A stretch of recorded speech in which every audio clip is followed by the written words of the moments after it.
Stream Elements said the busy builder is now live, streaming miniatures.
Hello. Trying to get somebody to stop misbehaving before we get into anything. Isn't that right, Allie? Yeah.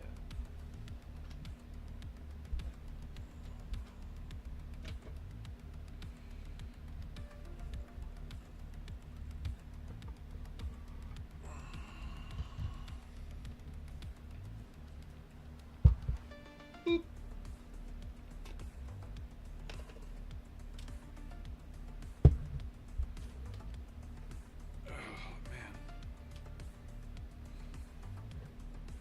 So on this one, I'm starting with the dark earth for the texture. I went and applied a little bit yesterday just to see what exactly I was doing, instead of fumbling around now. Come on. Focus. Oh, depth of field is shit today. Or is there something on the camera? No, it's focused there.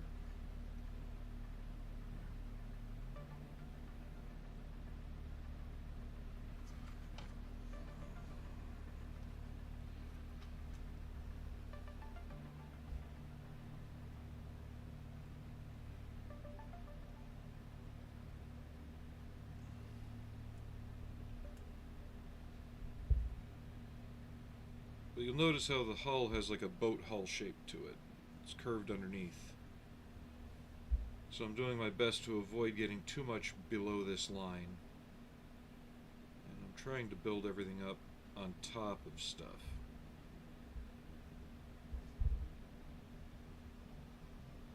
Where it would fall off the tracks and fling downward more easily. I don't want a lot of it. As it builds up, it would fall off and roll off.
as it drops down, it would also build up on top of the control arms as it's getting slung around by the wheels and stuff.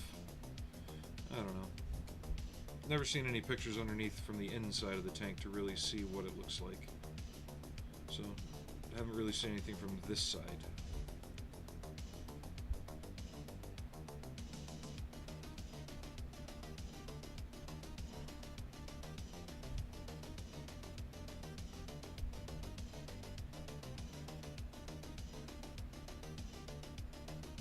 Hey Aries, how you doing?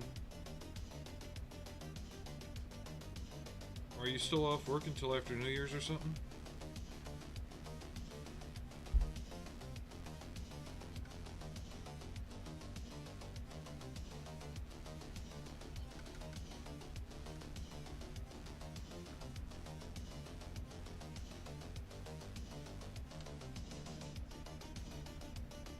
And you notice here I'm dragging the mud toward the front, as the tracks would, if there's anything that built up here or got flung, it would also be dragged like that. My RC tanks get a similar effect going.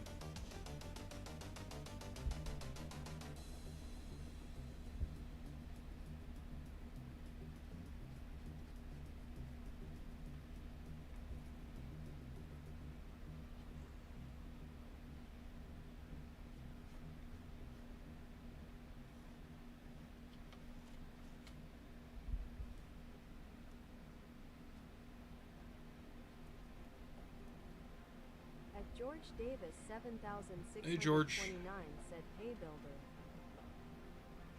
Welcome back.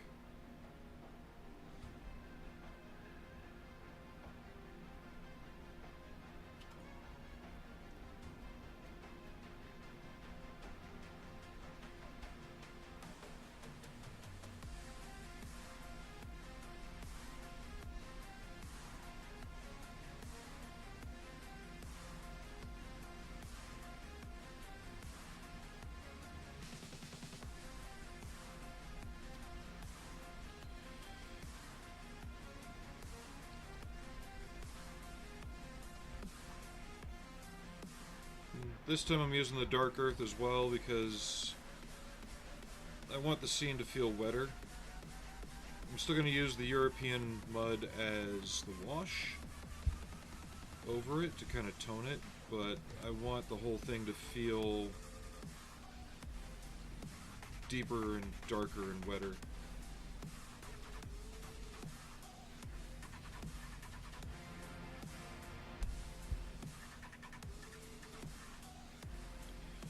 Trying to cover up the ghost marks for the parts that weren't called out for, and they didn't call out to remove them.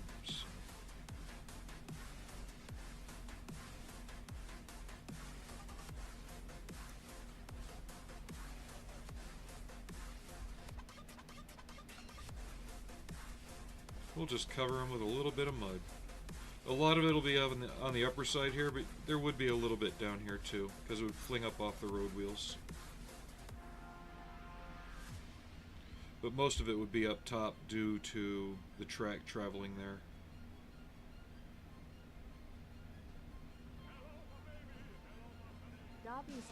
Dobby's Diorama, thank you for the follow. How you doing? Welcome to the channel. Said, "Thank you for following Dobby's Diorama, smiley face." Dobby's Diorama said, "M60 is looking good." Thank you. We'll be making a Dobby's decent little Diorama base said for it. M60. I usually don't go for full-on dioramas myself, just a little display base to give things context.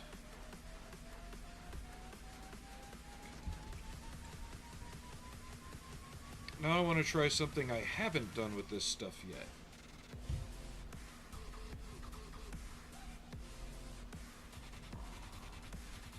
And when you're using it, be sure you use a old brush that you don't really care about, because the micro balloons and everything begin to build up against the base of the brush and the ferrule, and they start to cause some issues. Dobby's Diorama asks, "Is that AK texture paint?" Nope, Vallejo. We don't use Dobby's AK ammo or Diorama MIG said here. texture. Diorama said, wow, I can't type.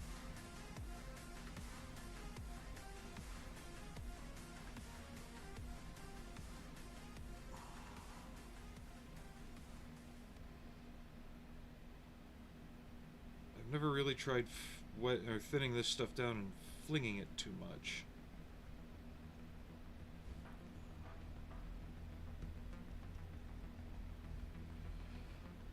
And we're actually going to be doing a build come February where the only techniques used will be those used by the likes of Shep Payne and Verlinden, because a lot of us feel that the MiG Ammo AK monopoly is becoming kind of predatory in their practices.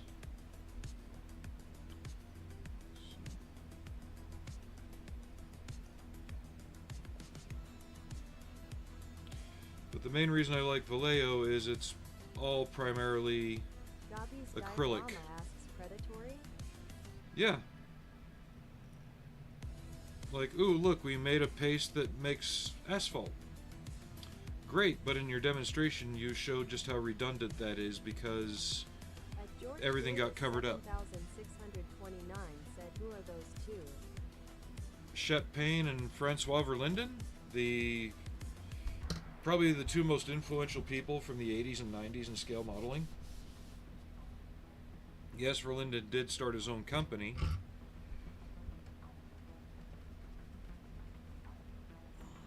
But Shep Payne was most well known for the basic approach he took to model building and diorama making back in his time. He passed away in 2015. Aris_Studios just redeemed free hugs. But a lot of his techniques relied on basic skills and materials that other companies are having to make miracle paste to try and mimic. This is one of them. It's good for a base texture, but it leaves a lot to be desired.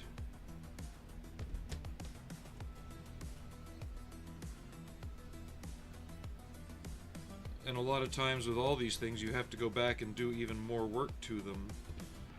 And I'm going to show something when I do my basic build that's a little bit more effective.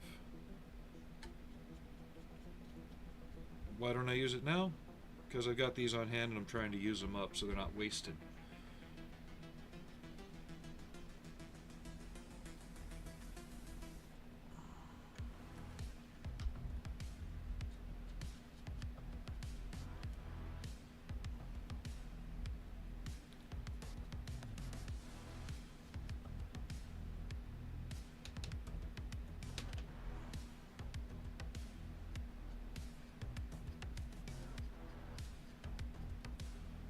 You'll see.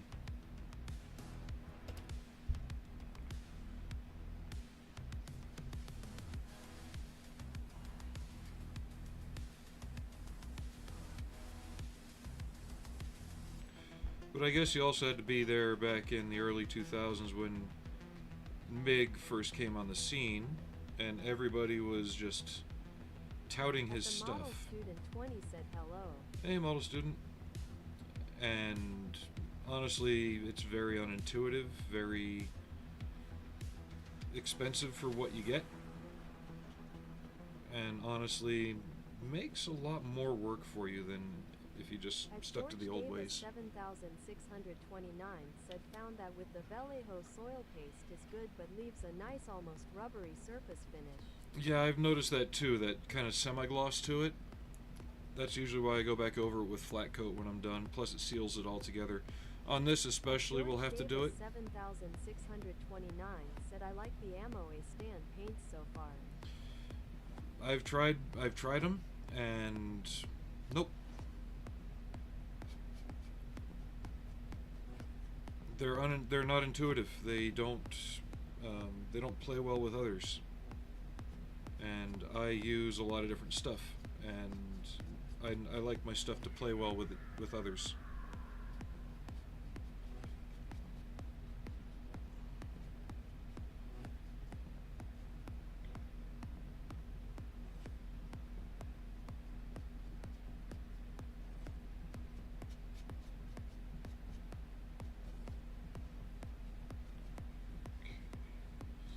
That ought to please the dirt gods when viewing it from all the other angles. It's going to be glued down when it's done anyway.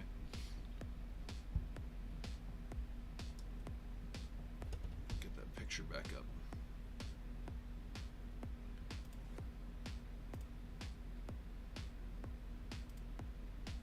Plus, if your paints are so great, why are you having to redesign them all the time?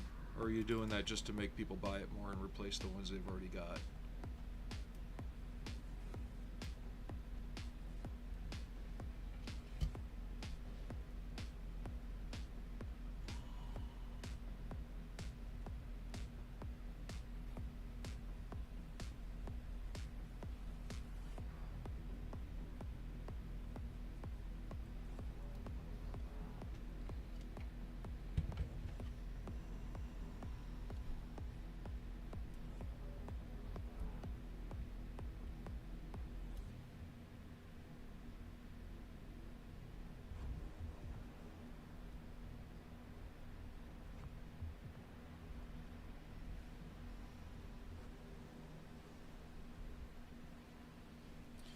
This stuff doesn't spatter too well. Maybe I'm not getting thin enough.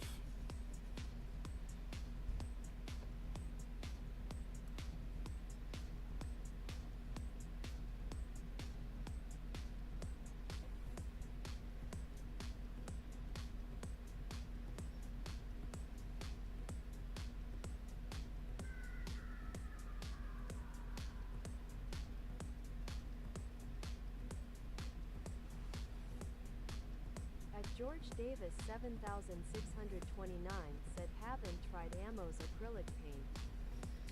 I did. Didn't like it. At George Davis 7629 said hey student. But just like what I showed before, the dry brushing paint.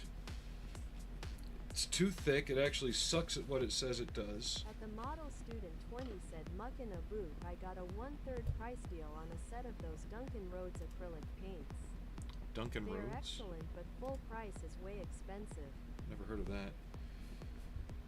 But basically it's a real thick paint that's just marketed as a dry brushing paint when it's no better than the toll house or the toll painting that the craft acrylics that you buy at fucking Michael's or any place else. It's that kind of thickness.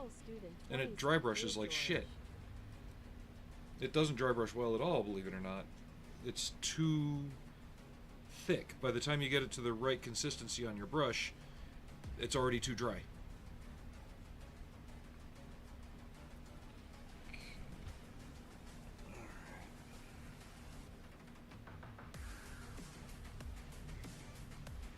I don't think I'll add any more on the back there.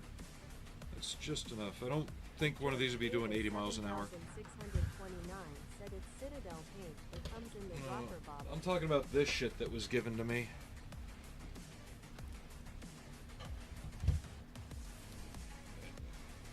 Like, the fact that you think you have to make a specific paint for dry brushing that's thick as putty. Like, look at this.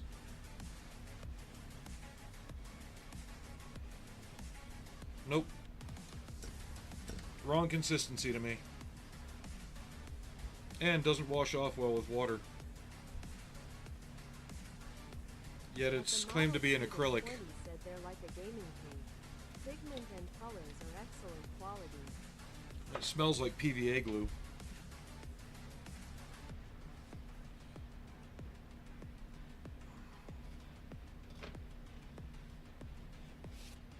Actually, I could probably give a good demonstration real quick if I felt like wasting the time, but I really don't.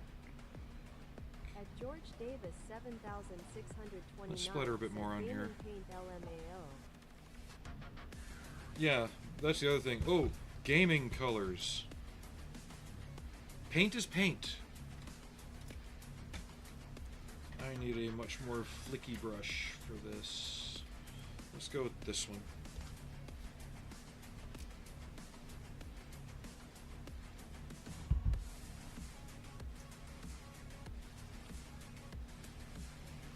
if you need someone to tell you that you're painting your figures wrong if you've never used these paints before to get you to buy something, that's part of the problem.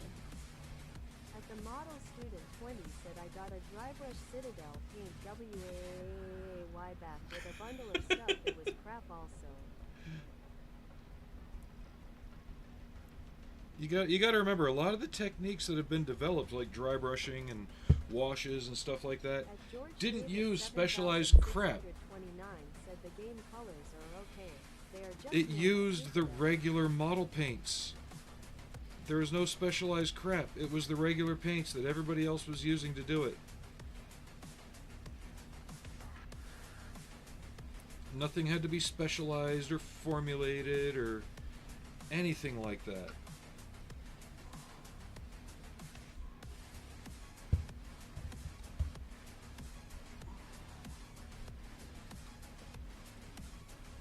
Okay, wet this down a bit more.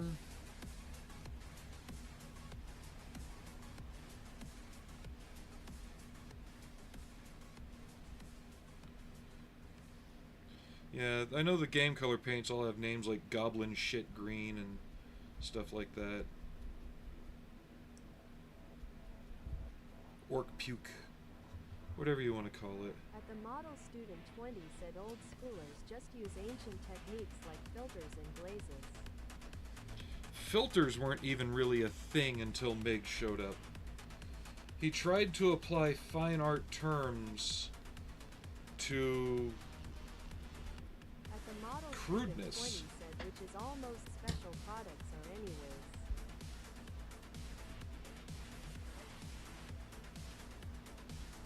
And you're not wrong, they're just relabeling what came before. It's... yeah.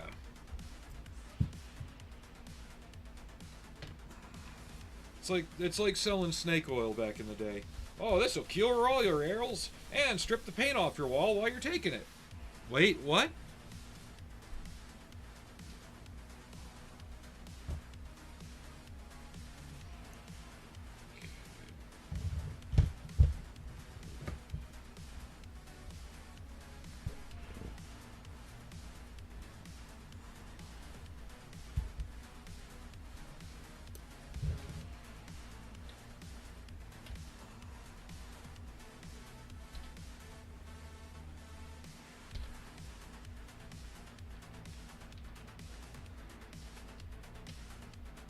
Jeff's Amazing Framework said, hey everyone. Hey Jeffs.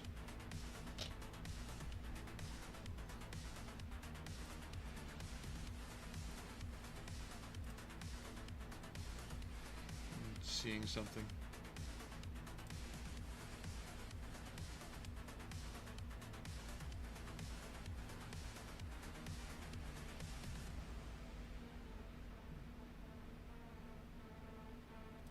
And I'm sorry if my opinion on those companies' products is shocking or not appreciated, but it's the honest fucking truth. You know, I see so many people get big-headed in the hobby because they use certain products made by those three companies especially, and they think they must be bowed down to. And no, sorry.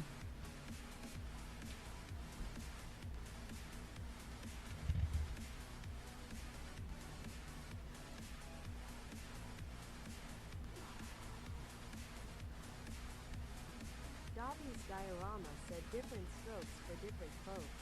It is all user preference, but I've been around long enough, I've seen enough that I've seen so many people just change overnight. It's like,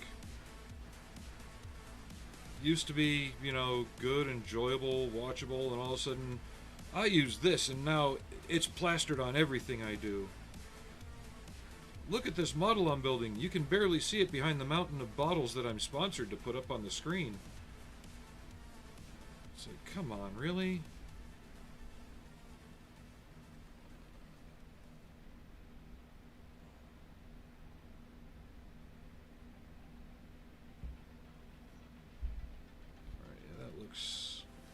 Mucky enough without covering up too much of the detail.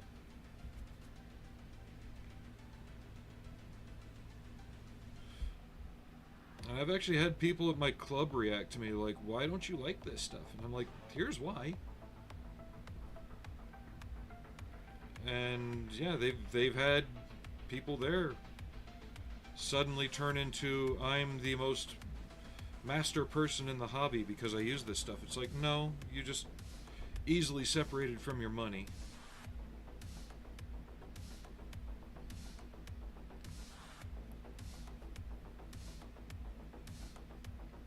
Even had somebody, I did an E100 once. I sold it off a long time ago on eBay. And I used my wall spackling method for the mud, for mixing and making the mud. And at the time, somebody had asked me which, acronym brand I used. I'm like, I use dollar store wall spackling and paint. And they couldn't believe it. They just, no! Like, yeah. So for the price of $3, I have enough to do most of what I had. I just figured I'd give this shit a try since it's compatible with all the other Vallejo stuff I've got.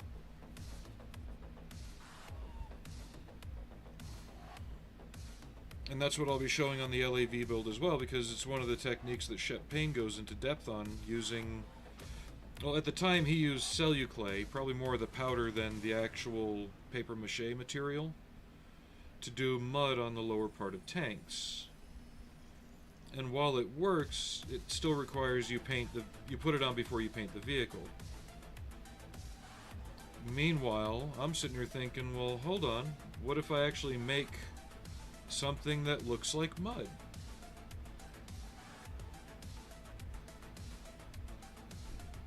I tried it out back when I was a kid.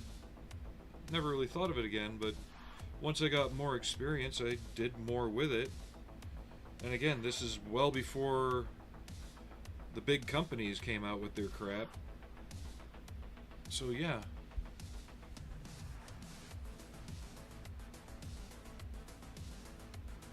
Like I said, none of the techniques are new. They're just being bottled up and mass marketed to make a profit, where most of the time you can find the resources to do it a lot more inexpensively, and it expands your modeling abilities in terms of skills and what you can and want to do with it.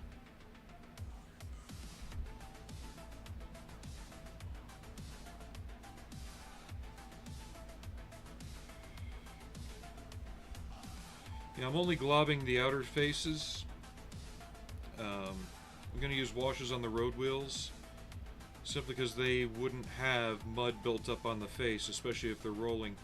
At most, they'd have lines across the wheels from the gaps in the track, but that's about it.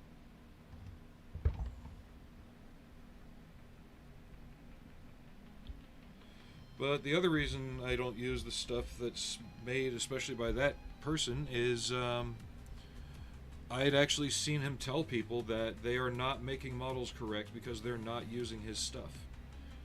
It was on the Missing Links forums. I've seen people be attacked because they're not using his stuff. But this was 20 years ago. So good luck finding it now. It's probably been lost to hack or purge or something.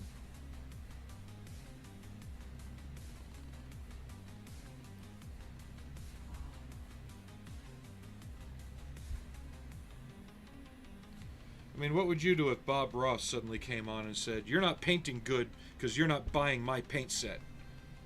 Which he did have for a while before he passed.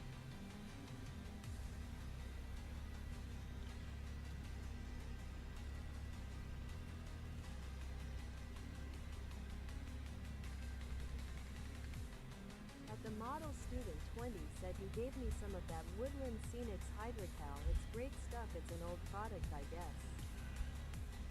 Oh, Hydrocal's great stuff. Said he'd tell Bob to bugger off and smoke a joint to relax.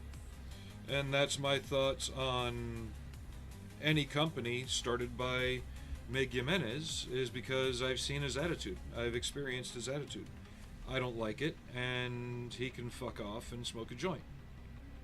I don't care what tragedies and atrocities have passed in his life.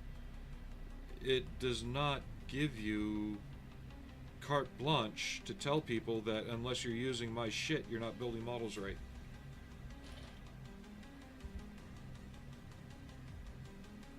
At Leo2A7 Hey, Alex. said, hello, busy. Yep, keep the fun and info flowing in these kinds of streams. Saves modeling from being analog CGI. And Regards, I'm Happy New trying Year to for really Denmark. Alex. not jump into the old school build just yet, because I want people to kind of anticipate it. Because I want to show how to do a road without having to buy a bottle of asphalt, you know? Said, hey, Alex. A bottle of asphalt that you're going to wind up sanding down, filling over, painting over, filling over again, sanding down again, until what was the point of buying the $15, $20 bottle of asphalt material when in the end any kind of substrate would have worked given what you were doing with it.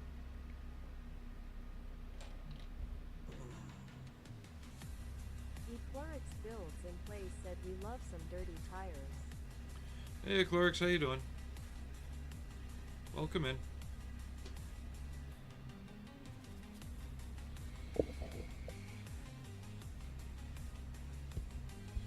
At Leo2A7BK said hi George. So, should I buy the rest of the LAV series, or should I not turn that into, like, the Humvees? Because there's 3 more main variants I can get.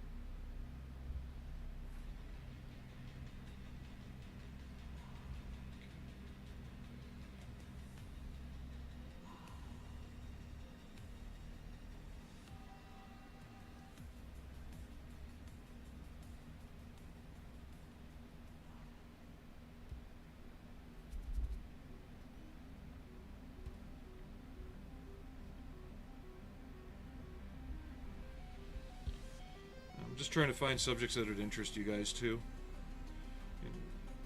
I mean, Sergeant York, the M9 Ace.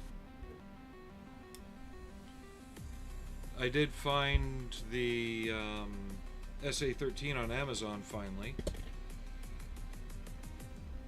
I don't know if I want to build track links that are 3 pieces each.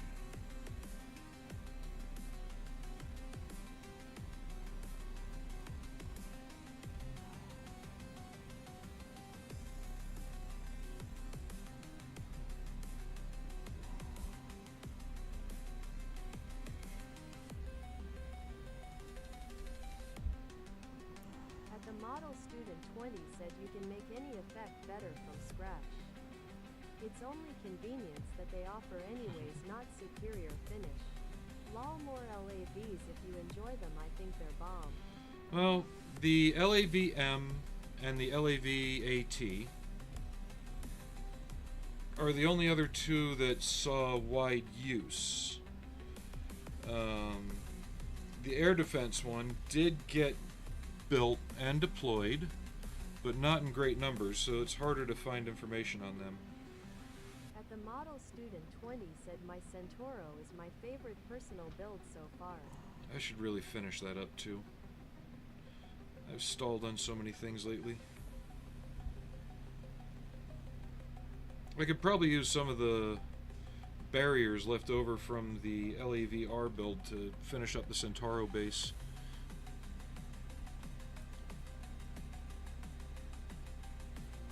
Because sometimes they'd place them on roadways as part of the checkpoint. At Leo2A7BK said I came to think one day. Imagine that. I think I built a M60A1 years ago. But also like the green, tan and black marine. It was probably, one of the older kits.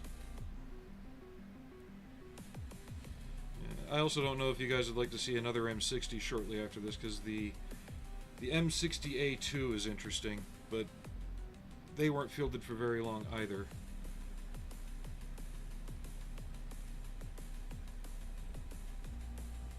Allie. You're back for more? Is it kitty break time already?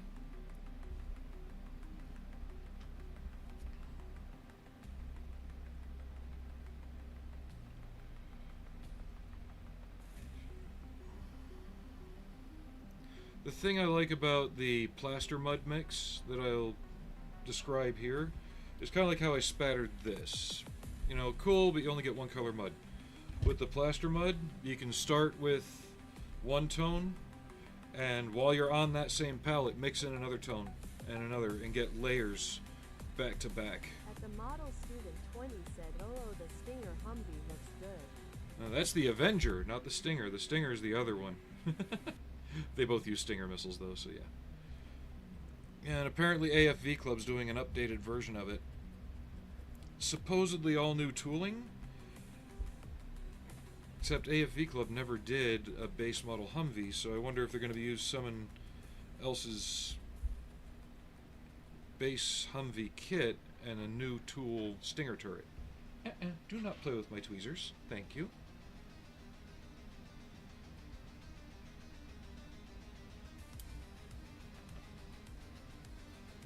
Hi, girl. You be in trouble today? Huh?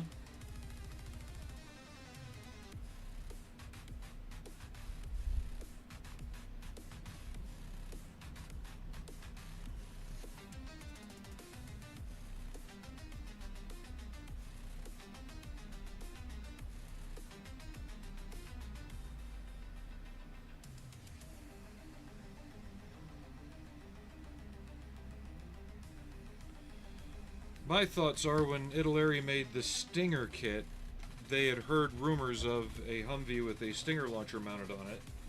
What are you doing? No, what are you... Really, girl?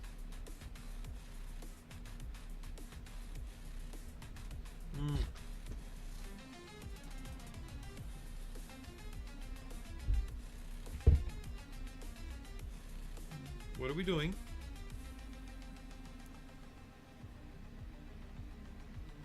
What are we here for? Hi. Yeah, you're moving the camera. Yeah. Yeah, I see that. Can you come over here?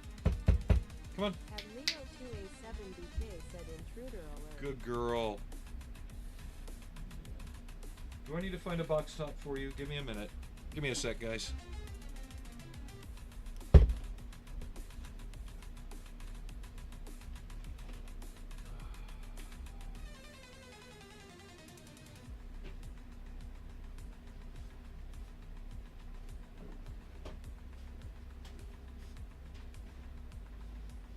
Here you go, Allie. You can have the box top.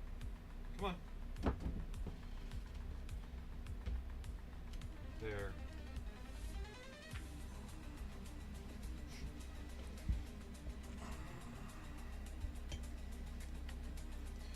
All because I didn't have a box ready for her.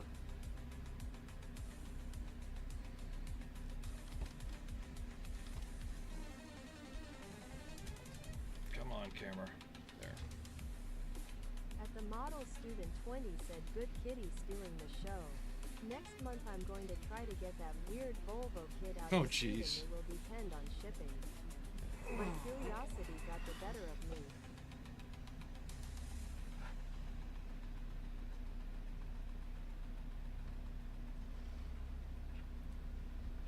Yeah, you little show thief. Yeah. Okay. At Leo 2A7, I still gotta do the return rollers. She wants you to build a leopard cat. I don't know if I want to do another leopard. I got 2 in 1/16 scale.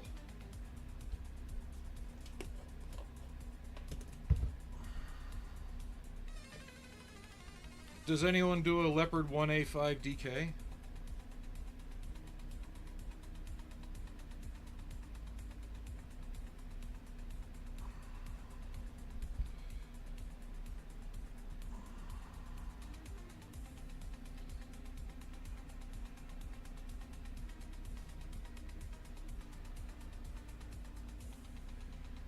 Without having to buy the aftermarket kit to make it? At At Leo2A7DK said legend. Yeah, that's the aftermarket kit, unfortunately. That costs more than most of your basic Leopard 1A4 kits to make the basic one.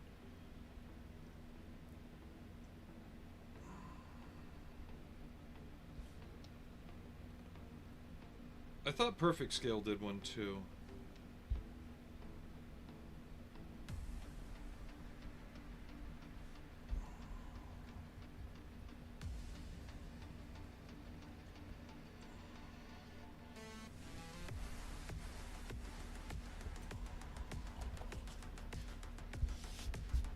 Alright, so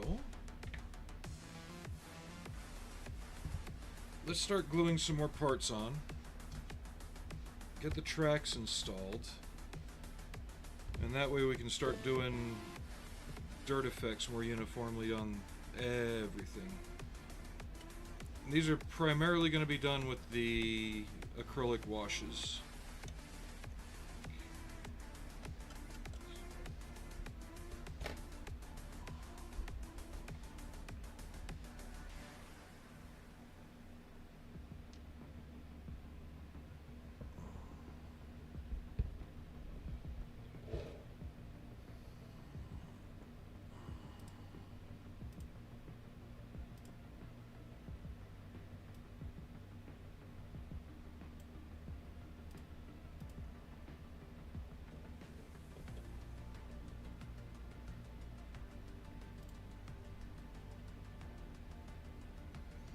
Last I checked, we're down to just needing 5 more subs on YouTube to bust 700. At the model student 20 said I would love a 135th Scorpion gunship from Avatar. I've seen the suit, so far not much in way of ships. At Leo2A7DK said they do kid. Also the Leo2A7DK, but still pricey. Too small a country. Winking face emoji. I know, I think it was the Scorpion was done. I don't know if it was 35th scale, but Fantastic Plastic did one. It was a resin kit. I think it's out of production now.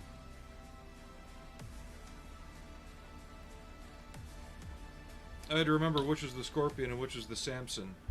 The Samson was the big 4-engine one.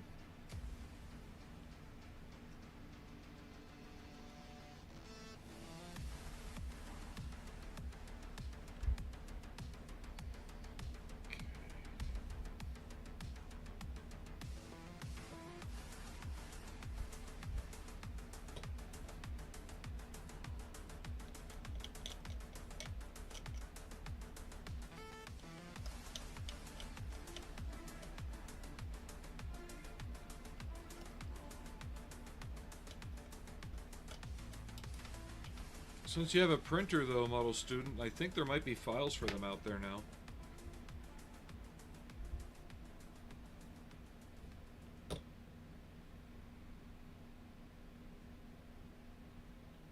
Search Gambody. At the model student 20 said yes, that one was 1/72nd and I think made of unobtainium. No, I've seen it. It's not made of unobtainium. It's made of... It wasn't that gradium, and people didn't like it.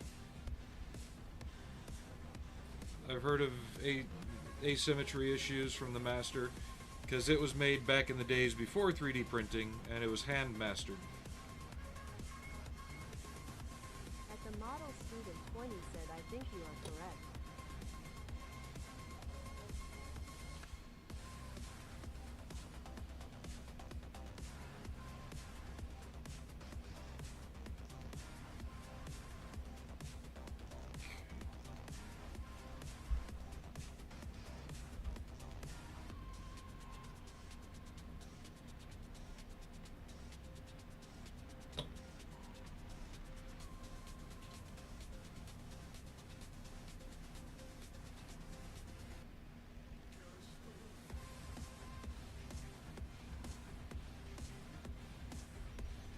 The model student 20 said it doesn't look impressive even on the box wall. Yeah. I take it you looked it up at Fantastic Plastic?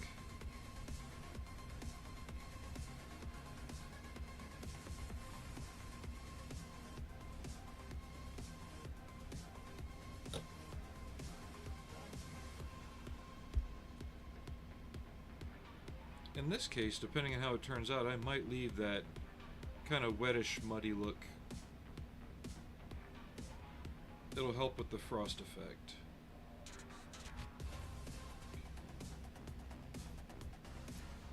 Okay, here's where we get into some weirdness, because I need to leave the front and rear road wheels off, but put all the rest on.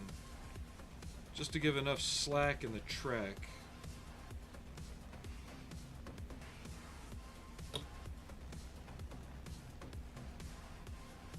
I've developed a weird way of putting the track on this.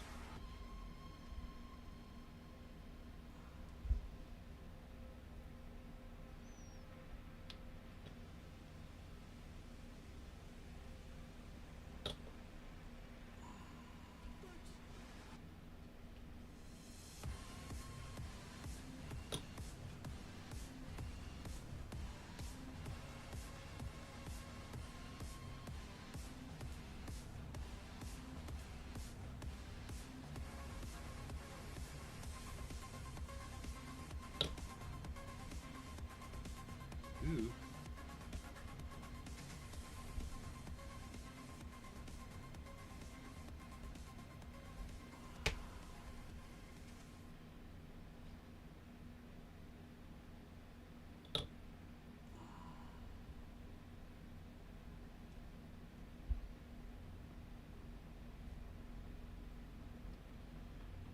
That's basically how I put it all together temporarily to even do the pictures and the turnstile stuff.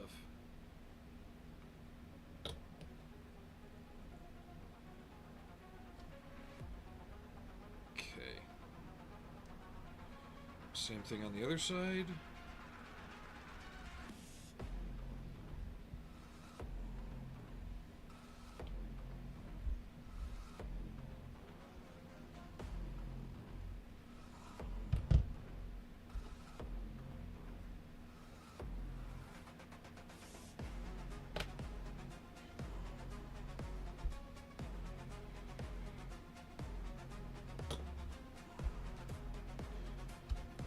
And I was looking into doing watch parties on Fallout. I'd have to look into my settings on Twitch to see what is available. I think they list them there.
Thank God the guide teeth are rubber.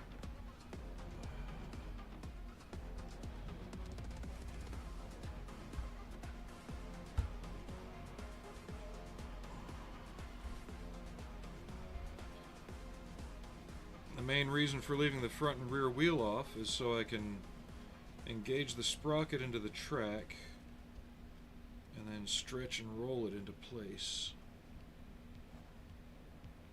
If I had all the road wheels on, there wouldn't be enough slack to enable me to do this.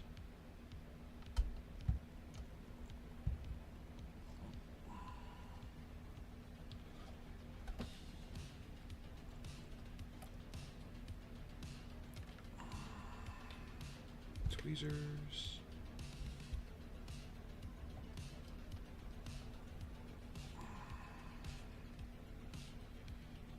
There.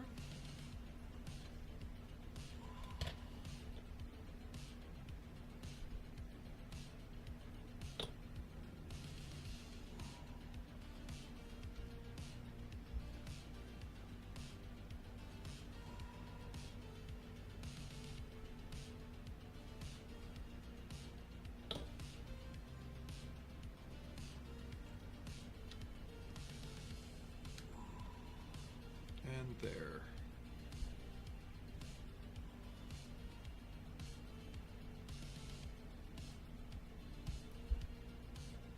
One side down.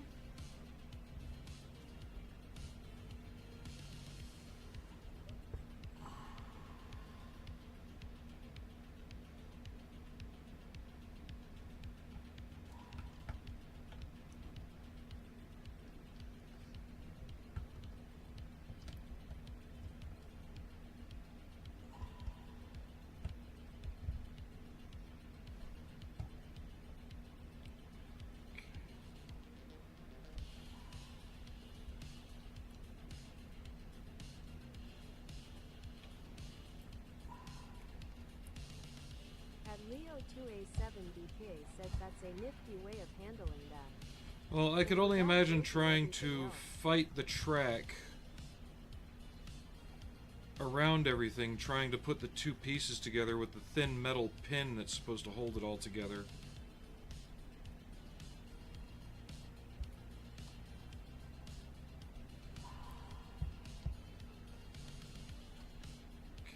Come on.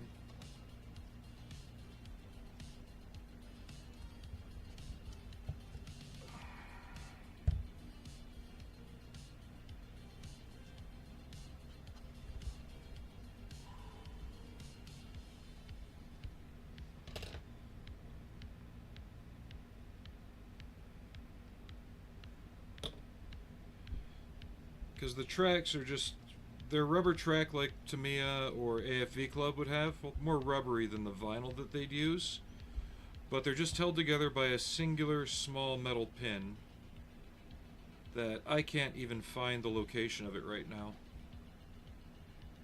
But they've got just enough give to tension correctly when installed.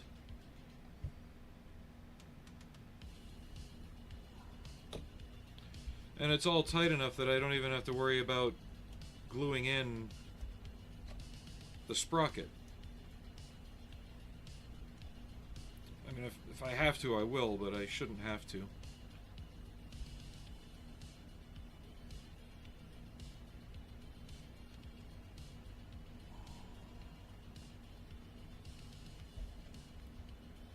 But there, nice and square.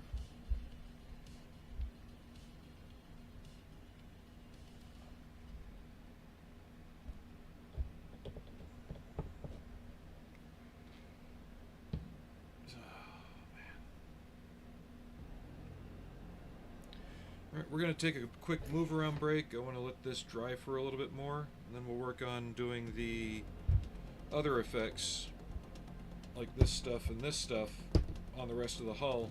Kind of start tying it all together. Maybe burnish the edge here with a little bit of graphite too. So, put up the pause screen and I'll be right back.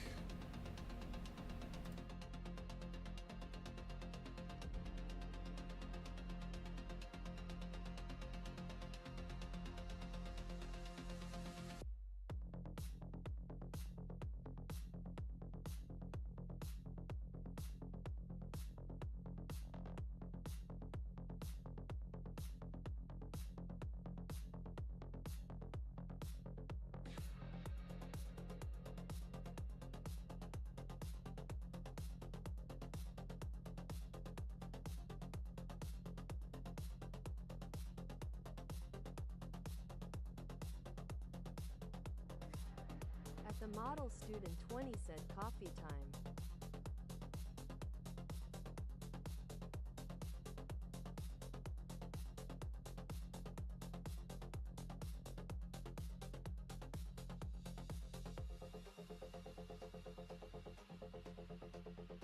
Dobby's diorama said the dirtier the better, cheeky smiley face.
And we're back.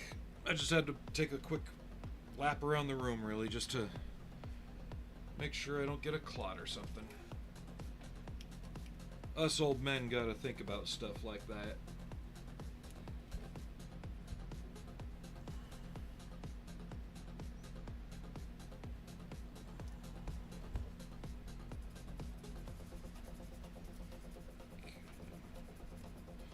And I've seen the blade edges vary from, you know, used but the paint's still on there, to it's time to replace your blade edge, or at least flip it.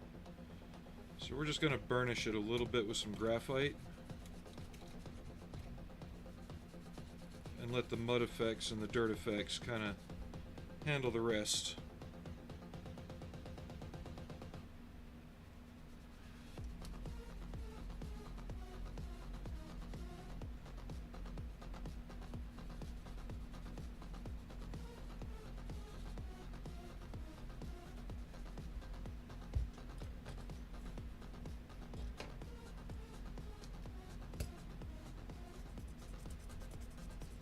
I should have done this first, but I totally brain farted it.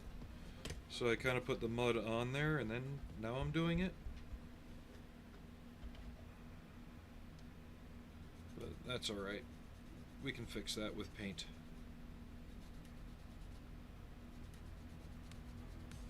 Or should I, you know, I can't finish this now. I'm gonna throw it against the wall. Throw it out. Unbuildable. 0 out of 10. There we go.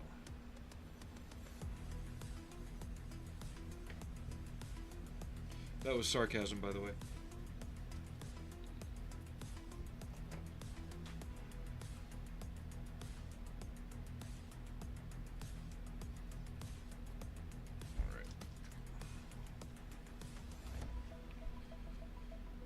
We'll start off with a little bit more of the so-called European dust. What is this doing back here? It's actually looking alright.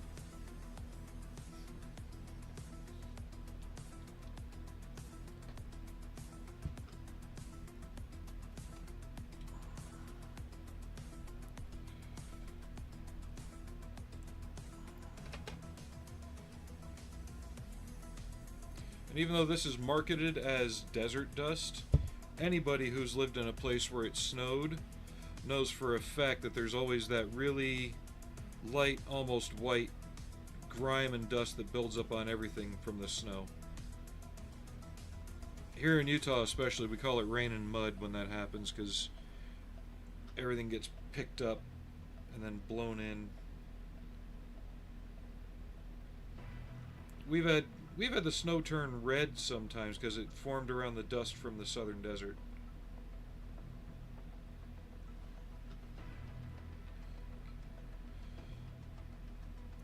Now on these kind of passes, you'll have to do a few passes with it. because this Vallejo stuff goes on really, really subtle. Like, you won't notice it at first. You have to do like 3 or 4 passes to really start to notice the buildup. That's what I like about it. It's very controlled. It is not oversaturated in any way.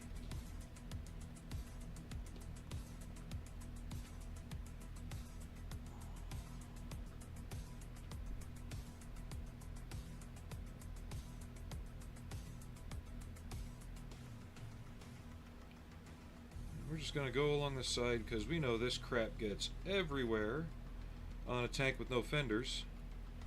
All you got to do is look at some pictures, you'll see it. My airbrush dusting looks about right too.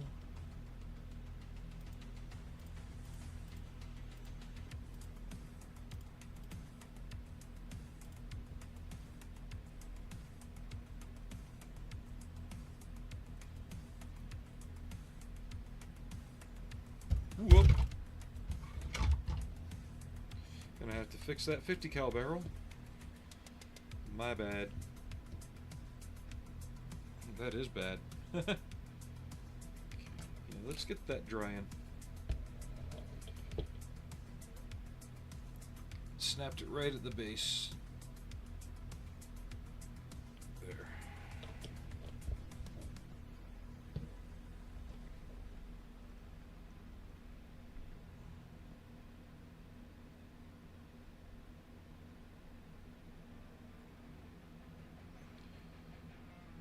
And we're also going to move on to the upper part of the hull with some of the mud paste. I just have to be extremely careful how I place it. Because, again, this is going to be a wetter, more wintry scene. And I want it built up in areas, but not slathering the tank.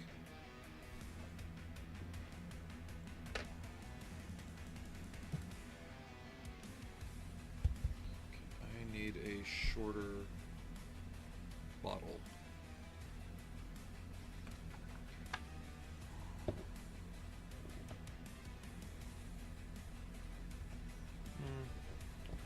That's better.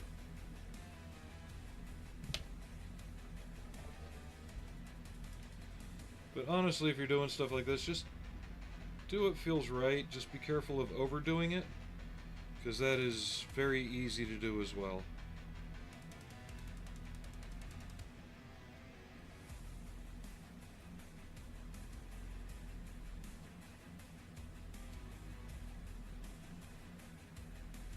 I'd rather have room to add more than go, oh crap, what do I do now?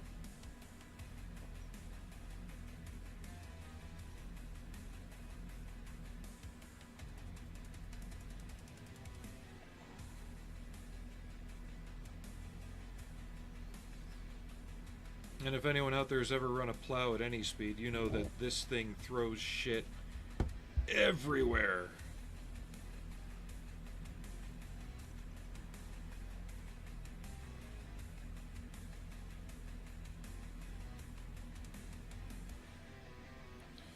Another thing I like about these Vallejo acrylic washes is you can go back if you think you may have done something a little too heavy.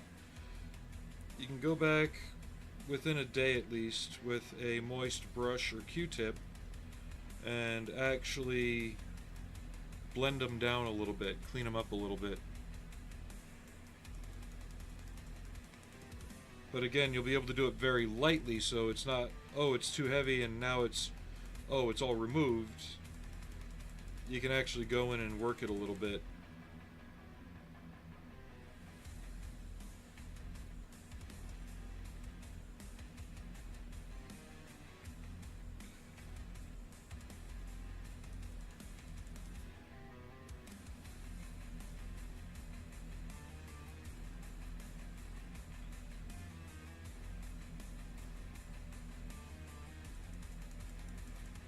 Just don't overload your brush when you're doing these spatters as well, or else they'll just be big globs, which you don't always want that.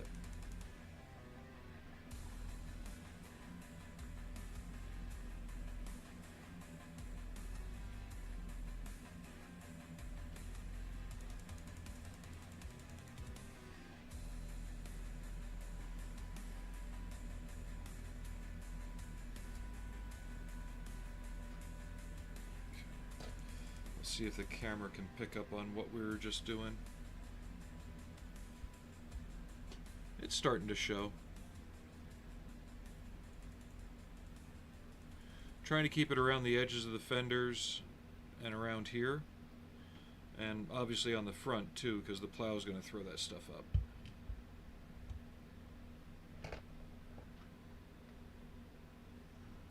And is that it for that music already? Yep.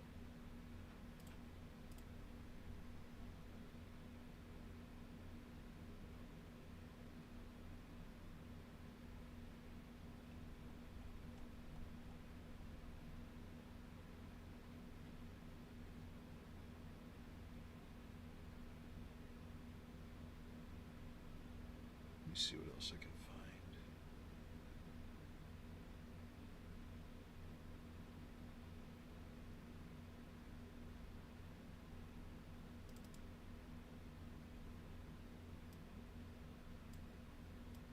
There we go.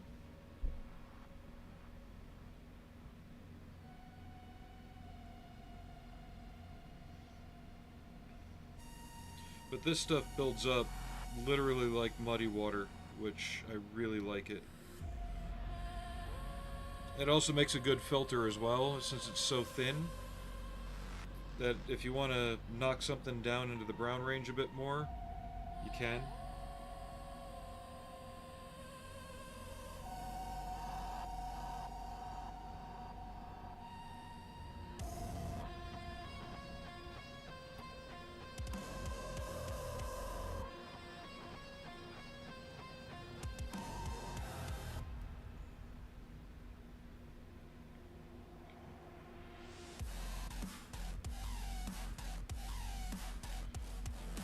Hit up the blade with one more good pass.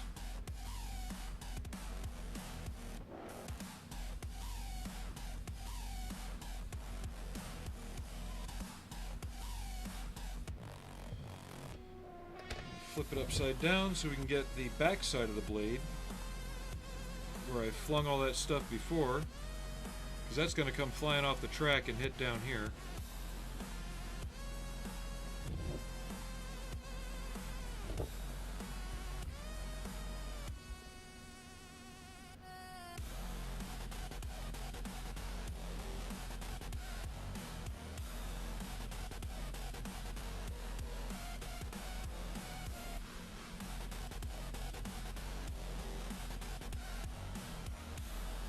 And don't rush it, you know. Have fun doing it. Look at what you're doing. Get a feel for it.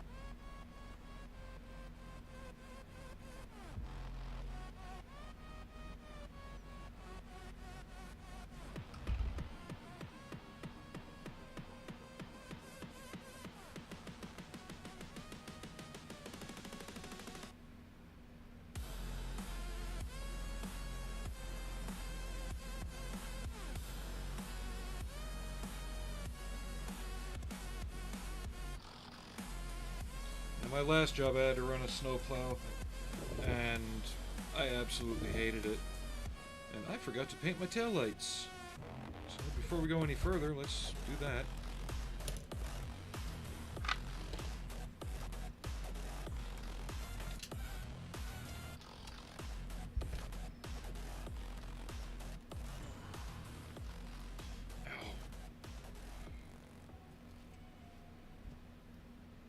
Oiled earth. Yeah, we can use a little of that too.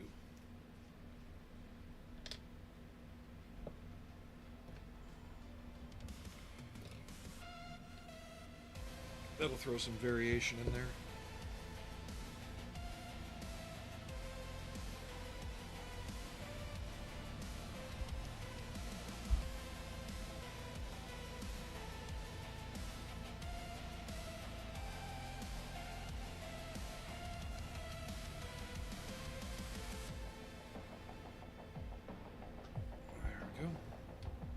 Good chance we're going to be covering those with crap in the near future anyway, so we might not see them. But in case we don't, they're there.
I can't be the only one that read "The dirtier the better" in that Millie Bobby Brown voice when she was eating the carrot, and then it cut to the Wallace and Gromit looking animation.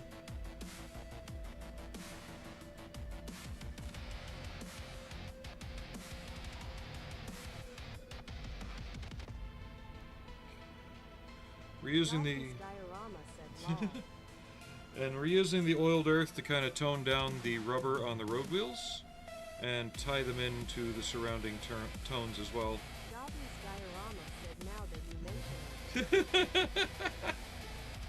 Since it is a warmer, more earth tone color, it's a good balance between the dark earth and the European dust that I'm using.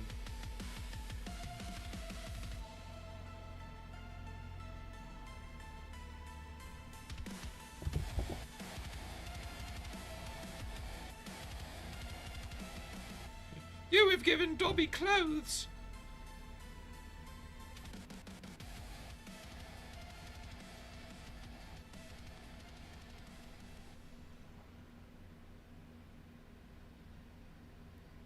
And you can also add this to the Vallejo the earth product to kind of shift its color as well. Just the straight European earth that I've got is too orange, I think. Where it can be that color, it's not always that intense.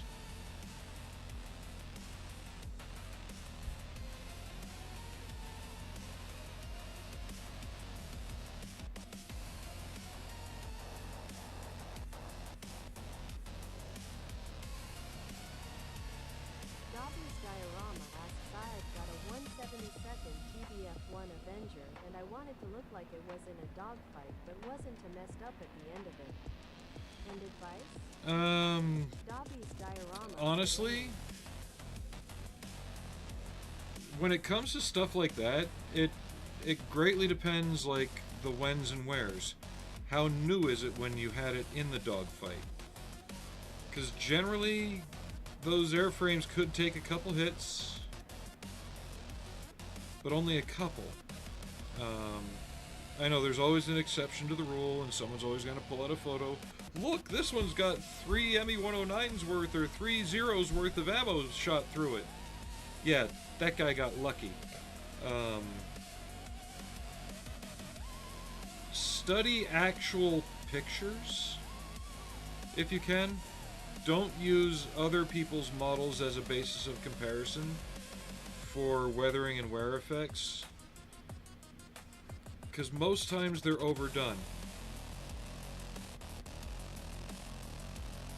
And in this, I always come back to the Greek Corsair, right? A7 Corsair. We use them. We have a budget and manpower to clean and maintain and keep them looking fairly decent.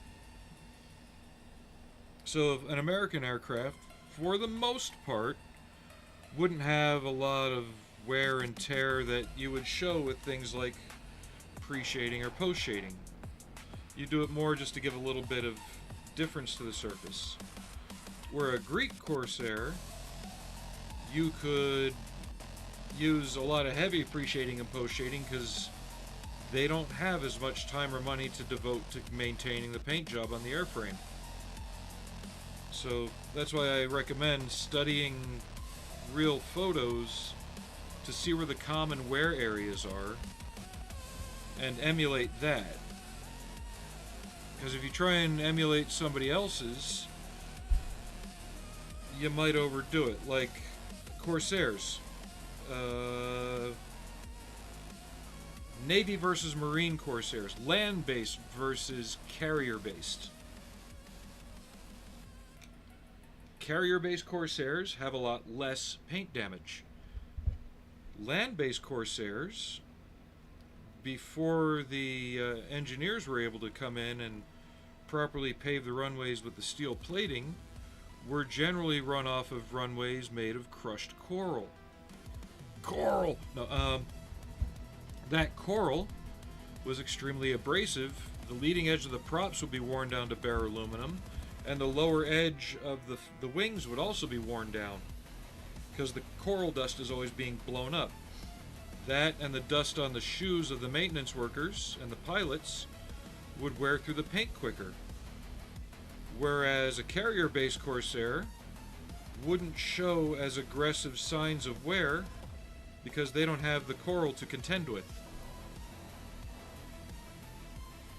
So it's that kind of stuff you got to kind of study real pictures and look at it and see, you know, how you want to base it, where you want to base it, and just how rough you want to go. From what I recall, toward the end of the war they were getting kind of beat up paint-wise, but for the most part they were all in fairly good condition.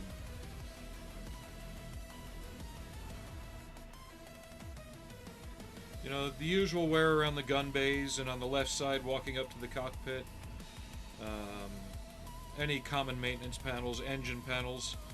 And you could use, let's see if I have one here. I used to have one here. I might not anymore. Oh. If you can shine it or sharpen it to a fine enough tip, one of these. Just a Prismacolor metallic colored pencil. And just lightly put little scratches and dots in it. You know, you don't have to go through all that fancy schmancy stuff.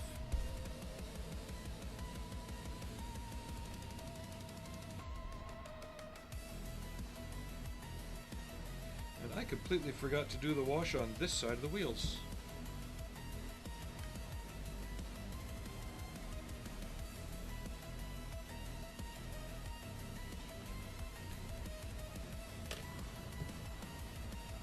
But I've always been in the camp of keep the wear to a minimum at the start, because you can always make it worse instead of trying to fix something you made too bad. As a model student 20 said, I've seen most aircraft builders admit the creative license and over-weathering in general. Yep. Now, I'll admit, there's some cases where I've seen airframes that look pretty shit. But that's because it had been 10 years since they've been repainted. And the last time they were painted, they weren't painted very well. There's one Strike Eagle out in Lakenheath that something fucked up the metal. And there's large patches of aluminum showing through the airframe. Because the paint's just peeling off the metal. It's probably been repainted since, but you can find them out there. But if you're going to do that very specific kind of weathering, be sure that you specify that it is representing certain aircraft, certain day, certain year, or else you can get a lot of heat. Like, I made an F-16 without the stiffening panels on the spine. And it was a D model, and it was a Block 42. And you wouldn't believe how the first thing out of a lot of people's mouths when they saw that was, it's not right, it doesn't have the stiffening panels. When if you look at the description I gave, it's pre-1996. Those stiffening panels weren't on the airframe until 1997. But people were so quick to jump to a conclusion, since everybody builds them the same way, they've got to be the latest and newest version. They didn't take into consideration that maybe, just maybe, somebody out there was building something that wasn't exactly new.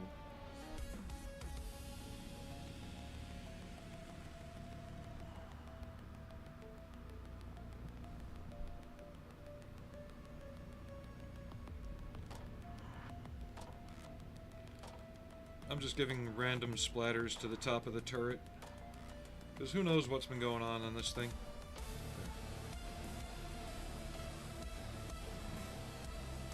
But you can definitely see how the darker stuff started to build up on the fenders.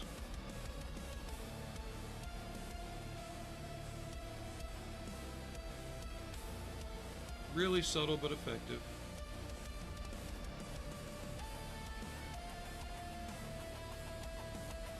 Now we're going to go in with the lighter color. And I should really paint these before I go further.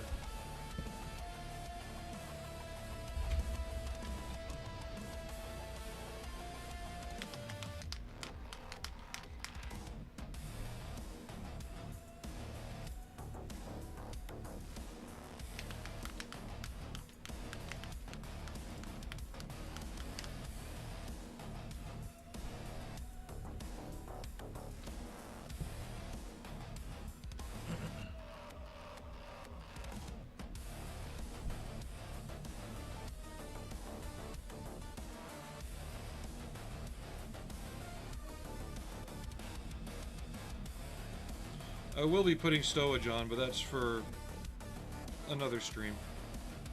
Just handling this all in little stages.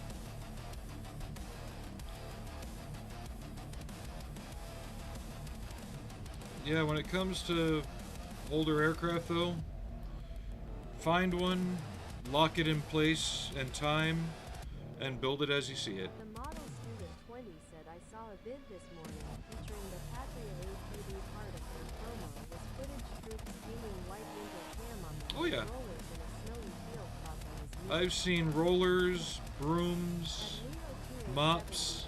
Said I could still jump in with Haven 810A and European 1. Like that, and old. Oh yeah. That Euro 1 camo was interesting. Ow! Ah. Sorry, my legs are locking up on me a little bit. Dobby's diorama said, I've gotta head out, need to start getting ready for work. Nice meeting you and see you on your next stream. Thanks again for the advice. No worries. Just remember to build it the way you want. Dobby's diorama said, also can't wait to see how the M60 turns out. We still probably got a good week's work left in this. I'm not rushing it. I did do another snowy grass test though. This time I used the static applicator. At the model student 20 said, This stuff stands up a lot better with the static applicator. the third kit I attempted, it's a nice kit. And I airbrushed it on a little heavily on here, but I like how that looks. Very frosty.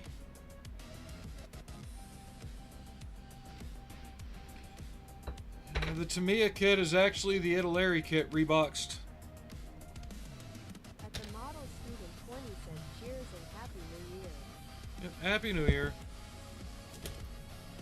Do you guys think I should attempt a New Year's Eve stream once I get off work? See how late I can stay up? I could either do a New Year's Eve stream and stay up late that night, or get to bed at a realistic time and get up earlier. 2A7BK said that's what cold weather will do to you. It will.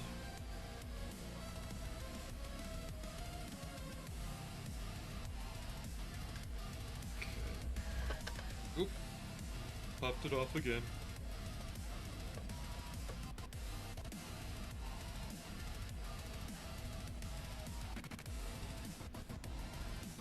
But she's finally looking heavy. 20 said, I'm going to be watching streams and building.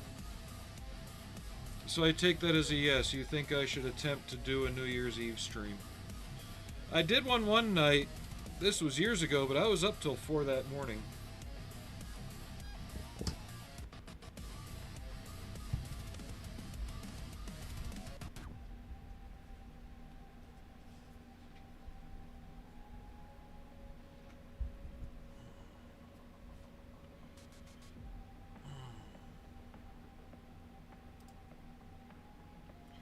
Yeah, it is cold here, but it hasn't snowed yet, which is really concerning. At the model student 20 said sure.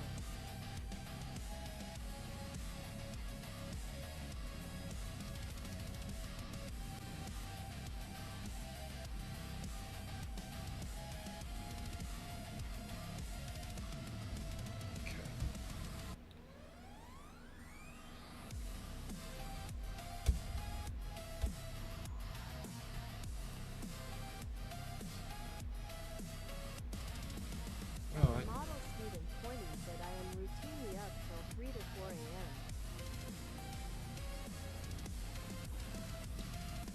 you see, that's one thing I cautioned myself against doing especially during COVID, because start doing that, you can really give yourself a little trouble. It just throws off your whole body rhythm. Okay, that splotch right there is a little too big. So we'll blend that away with a damp brush a little bit.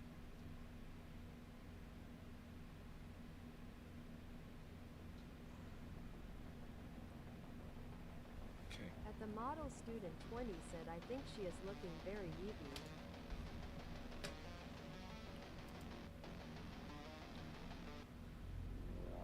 You forgot to put the A in there, it's very heavy, yeah? Heavy metal.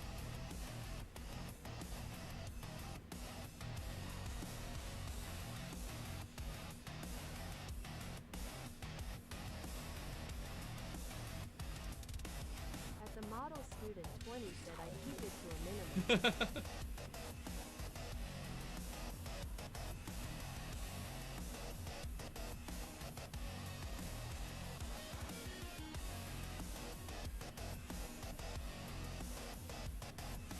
At the model student 20 said exactly lol.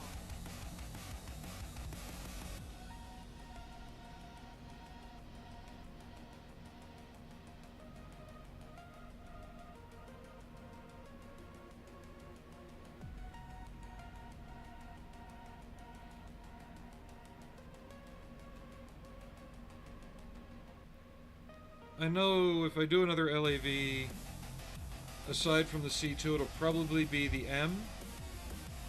The engine set is on Amazon, but it's cheaper on eBay.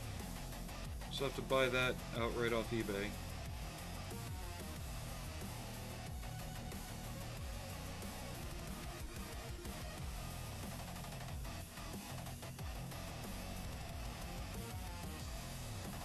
Splashing the lighter color dust here and there too.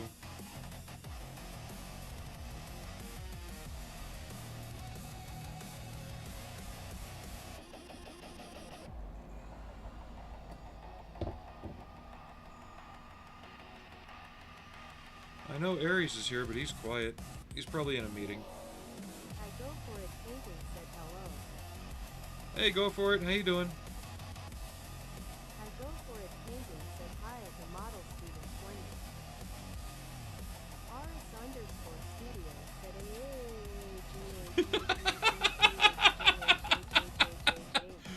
Oh. I go for it painting said hi all. At the model student 20 said I go for it. We are experiencing a winter bomb cyclone. WTF. Thank you for subbing. Go for it. Yeah, I think we're... If you just subbed, we are probably 4 away now from 700? 3 away, okay. So yeah, we gotten 4 overnight, which is awesome.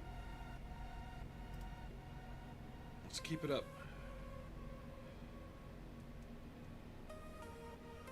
Because the more people are subbing means there's more people hopefully watching, which means I can get the view count up more quickly and take advantage of what that unlocks. YouTube's made it ridiculously difficult to get going. At the model student 20 said welcome to the clan. Yes. Yes, welcome to the weirdness. SFC.M said damn, that takes me back to 1982 REFORGER in Germany with the 211th ACR. That's what's inspiring the build, believe it or not, is reforger exercises.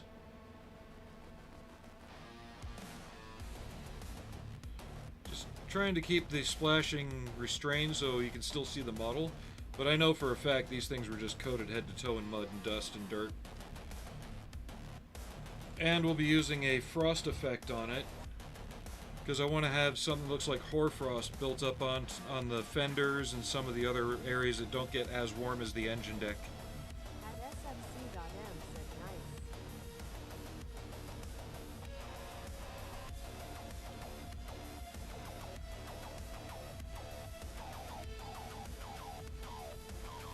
I haven't started doing the stowage yet. I know there wasn't a lot. Depending on the crew and the exercise and what they required, you could just have bags and packs, or it would be completely covered over. If you could give more insight, that would be great, but you don't have to. I'm just going off pictures.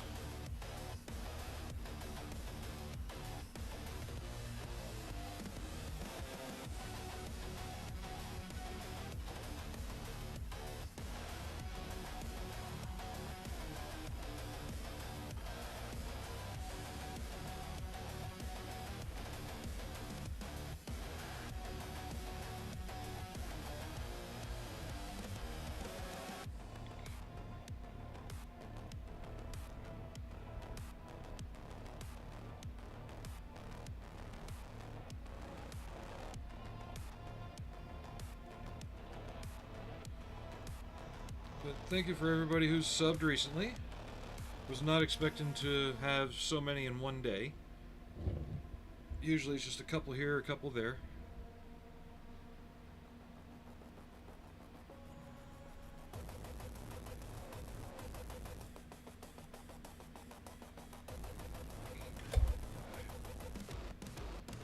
Get the tube out of the way.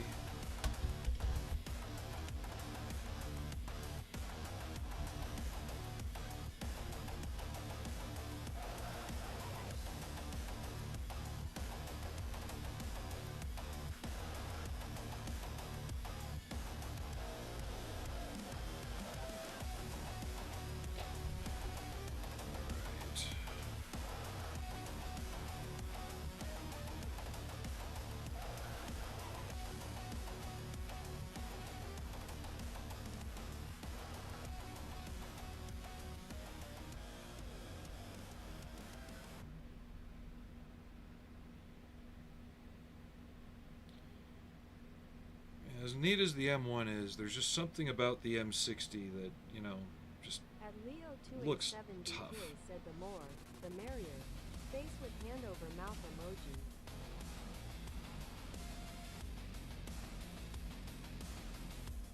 At the model student 20 said, came a long way since yesterday. Oh yeah. I tinkered on it a little yesterday, but I didn't do too much. I wanted to make sure that... SFC.M said for REFORGER it would have had camo net, Brussels racks jammed with C rations and Ecos bags, duffels.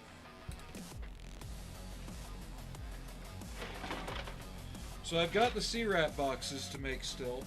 They're in another thing, but yeah, I've got duffels, I've got Alice packs. What about Whoopie Light?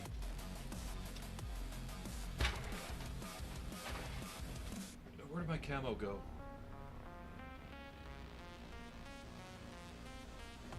I've got some camo net floating around. If I can't find it, I can order more and have it here in a day or two. Yeah, come on, you. Get off there. There.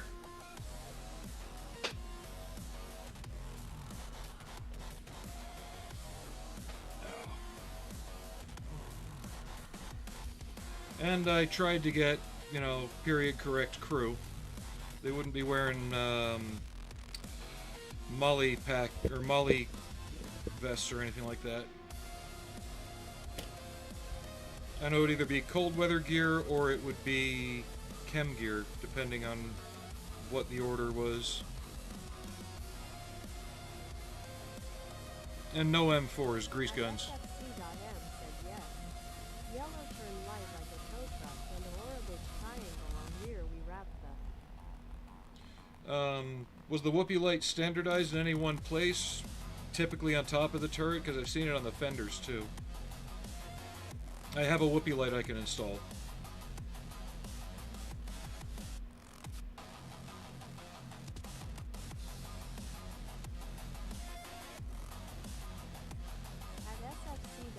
So somewhere back here.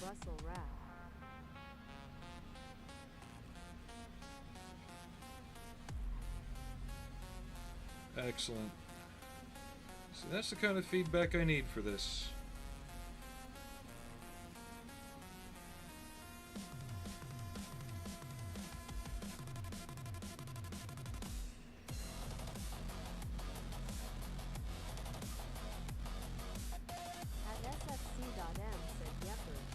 Okay, excellent.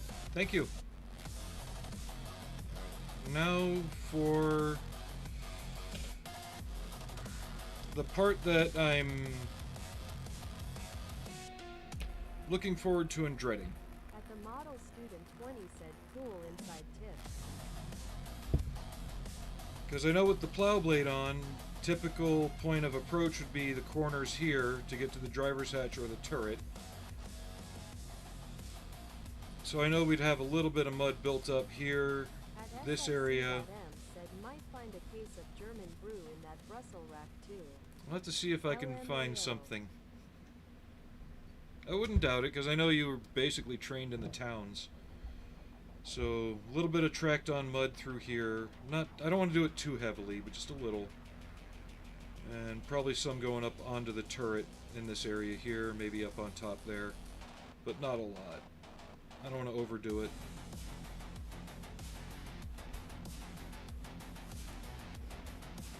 I'm kind of trying to work my way up the vehicle so everything gets lighter and less as it goes up.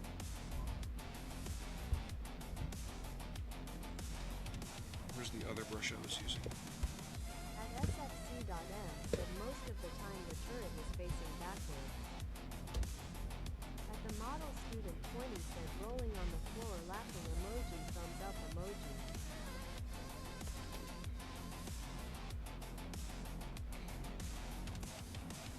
Get a little of you out.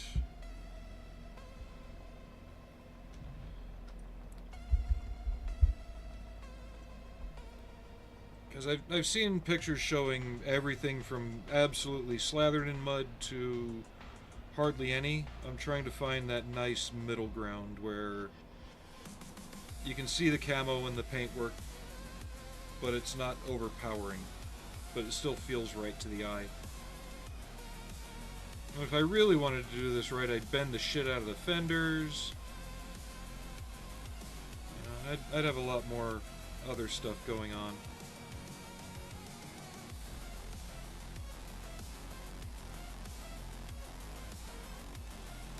Starting light to see how it dries, but I'm applying the mud first.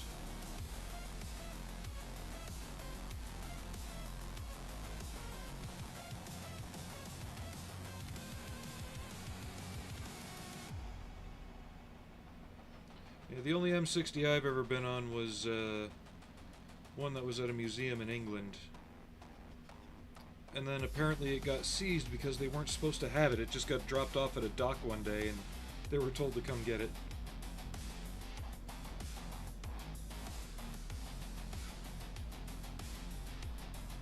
At sfc.m said a blade track was covered because it was creating the hull down positions for the company defense.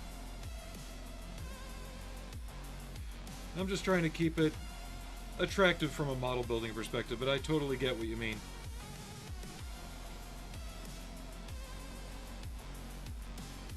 A little bit on the hull from where the walking around tracked it on, and the pushing and pulling.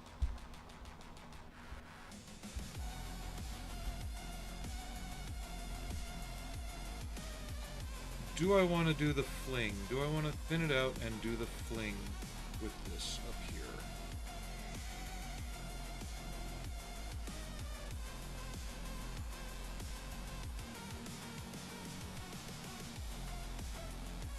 Not yet. sfc.m said they look like dogs. Lol. Yeah, this one has the moniker Blade Runner on the barrel. So it was a Bravo company.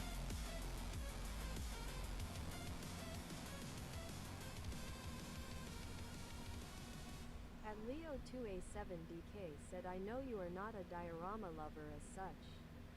But would the M60 run beside German Fuchs or Lux? Maybe. That I couldn't answer. The only pictures I've ever really seen is just the Reforger pictures where it's on its own. If there's some kind of joint operation, possibly. And it depends on who was picked to represent the op for.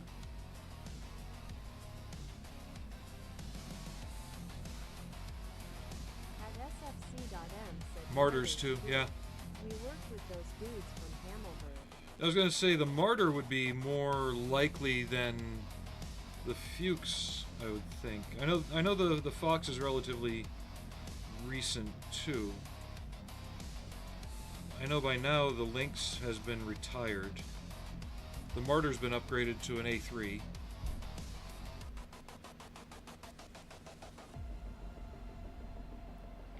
That's why I'm lightly dabbing on the mud, just to build it up.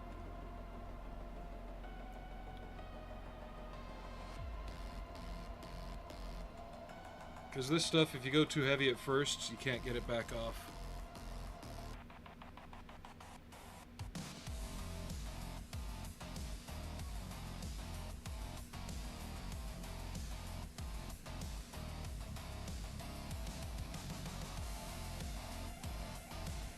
That would be a likely climbing position. Grab onto that, climb up.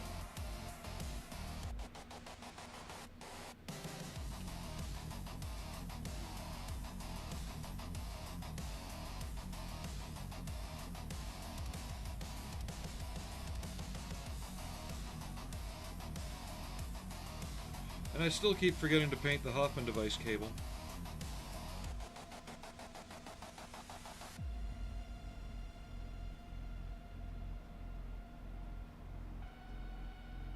A little more here.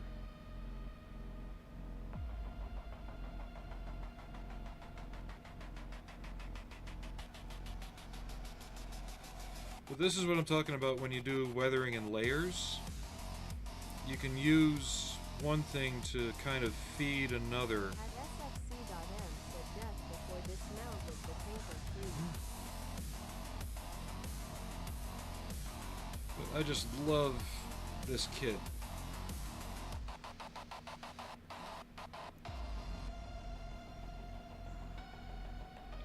Now I had somebody ask, it may have been Alex, were these just brighter colored yellow or sand panels on the vehicle to help civilians see it, or were they reflective tape? That was a question that was brought up yesterday when I was doing the decals.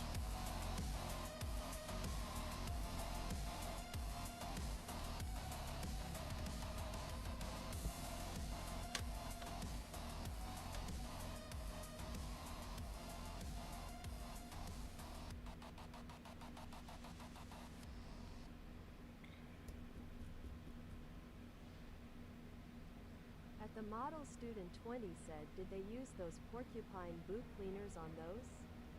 For major mud. I know on certain Abrams tanks, if the commander allows it. Okay. Yeah, I didn't think so. It's more like just a painted stripe or something then. I know on Abrams, crews, depending on the command, have the latitude to install boot cleaners. I don't know about the M60, but I know on the Abrams I've actually seen it. They just bolt them to the top of one of the turret stowage bins.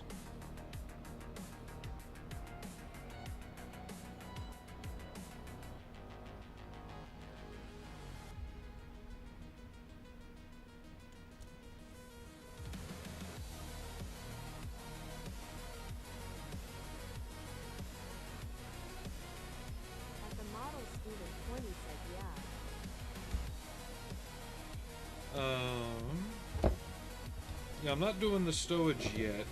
I'll weather that to match when it's on. I'm more concentrating on getting the basic vehicle down. At sfc.m said they didn't want the periscopes uncovered during daylight because of reflection or observation. I remember reading something on that. And that was before that refractive coating was in common use that changed the color and reflection and all that. So it didn't stand out as just bright, you know, here, look, a mirror.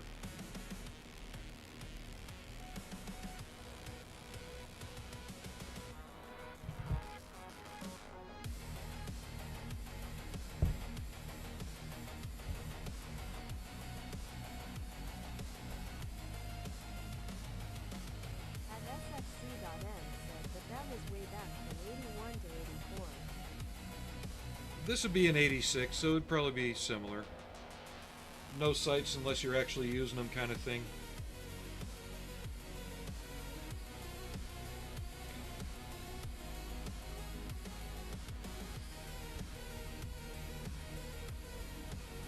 At the model student 20 said I was in high school. I was 6. 84, I was 8.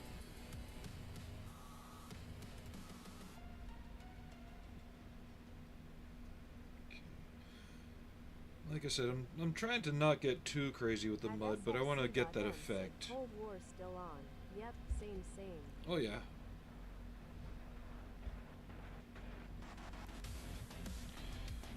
When you're at the Fulda Gap, you know they're at the other side of the river staring back at you kind of crap.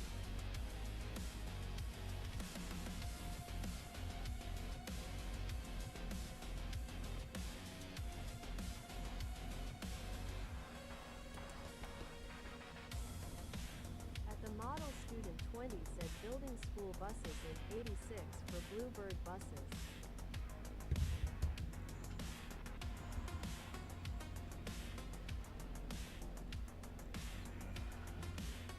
I think that's about it. I don't want to get too much more. At sfc.m said lots of fun stuff back then. Cal 007 was shot down. Cal 007. Why does that sound familiar? Refresh my memory, please. At sfc.m said I got pictures if you want some. Yeah, links are up on here. Links are live. So let me give this a bit of a dull coat just to knock down the shine from where I stippled on the mud, because it's kind of killing it. Hey girl. At sfc.m said off Tennessee, go P Sierra.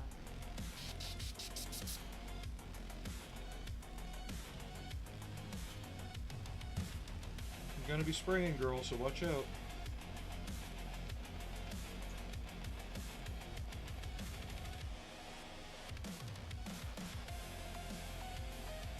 But what you say kind of rings true from the pictures I've seen, where these are either absolutely horribly filthy or clean. Yep. Okay, now I remember.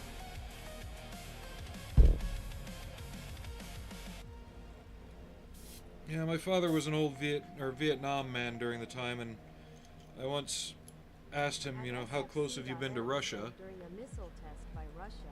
And he said, well, I could see Kamchatka through the periscope.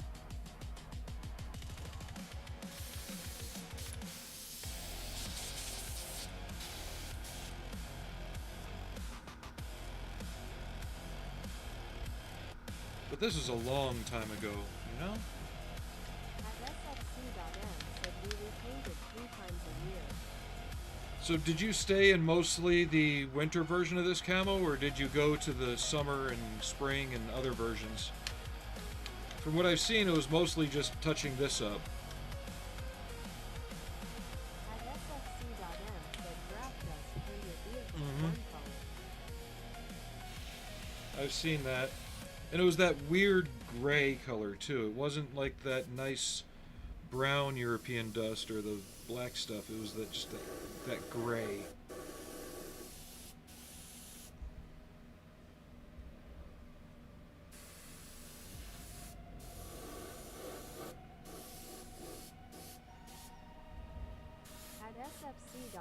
said repaint the same green NATO.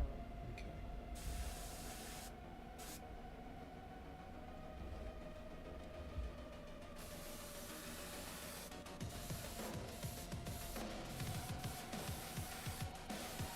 See, this is the kind of feedback that we lose when we get all this clickish stuff going on in the hobby. I really appreciate it.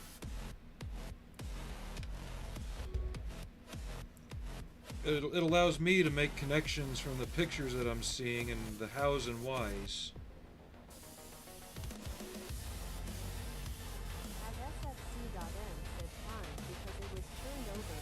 Oh yeah, even that stuff was like talcum powder.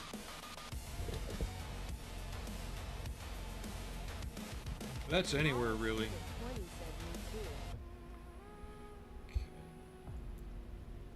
I'm just trying to weather it and muddy it up without losing the camo. That's the difficulty of model building, is you gotta keep that balance. No, I served too, but I was a weapons loader on combat aircraft. And that was from the 90s to the mid-2000s. At sfc.m said exactly.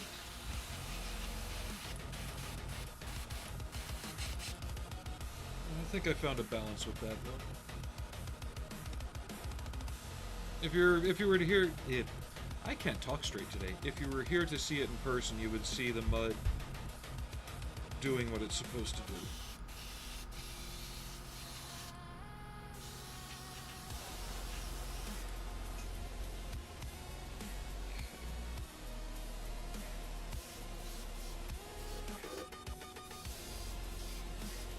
Just trying to unify everything. That finish. And Takom, in both this one and the 72nd scale versions, I think they were the first ones to get it right. Academy had to go and retool. Come on, turret, come off. At sfc.m said I started off as an FO, switched to 11B. Only one fuel cap. Until very recently, everybody had two, which is not correct.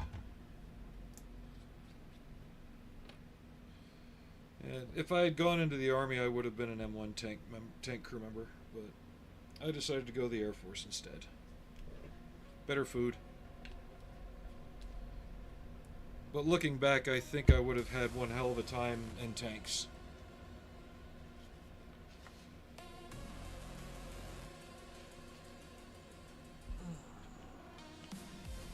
I'd probably still have my bad back, but I probably would have had a much better time in tanks.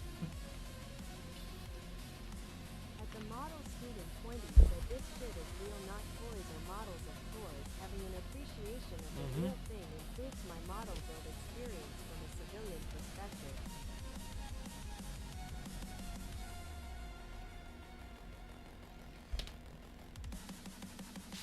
And that's why I always say, study your references, pick a vehicle if possible, and recreate that.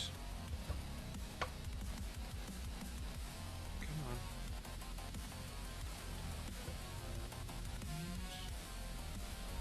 We're going to start testing out the frost effects next.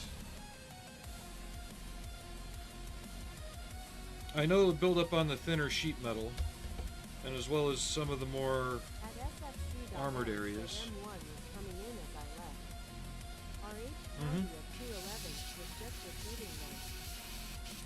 Yeah, they officially entered right around 86, but I know they were there before then. And I love how they kept the bore evacuator wrapped in camo netting, so that way when the switch to the 120 came up, it wouldn't be as obvious. We don't get up close to stuff like this very often outside of the museum.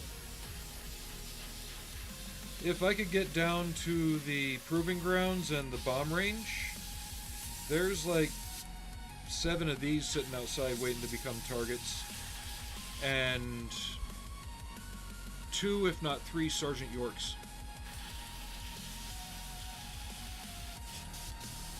which that's really sad.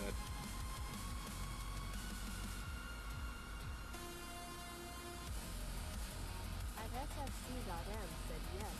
It was 105 in the beginning. Mm-hmm.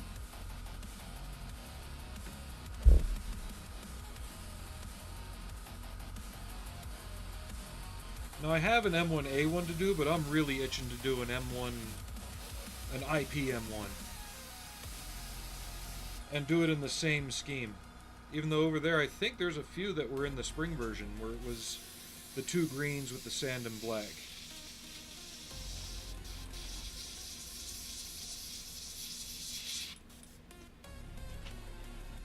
Maybe I should use my Bezos bucks to get an IP M1 and do that too. Said it looks awesome. Oh, this camera's not doing it any justice. Let me see what I can do. Adjust some things.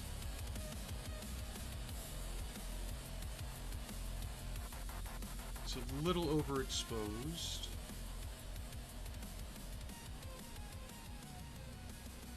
Set the focal depth at 35. At the Model Student 20 said they have a good event with tank mock battles and stuff in the summer here this year. I'm going for the first time. Sorry, I'm just adjusting the focus so it'll start to show this stuff better. Hold on. Properties. I gotta move this off. Configure.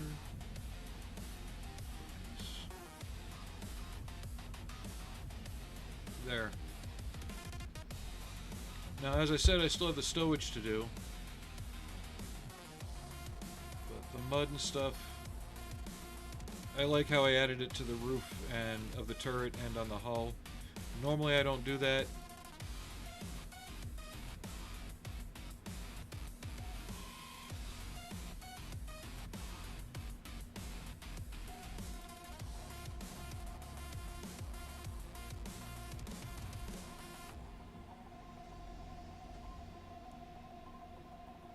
I think I'm gonna drop in. Said I can smell the diesel and torture. I hope they're good memories. How's that?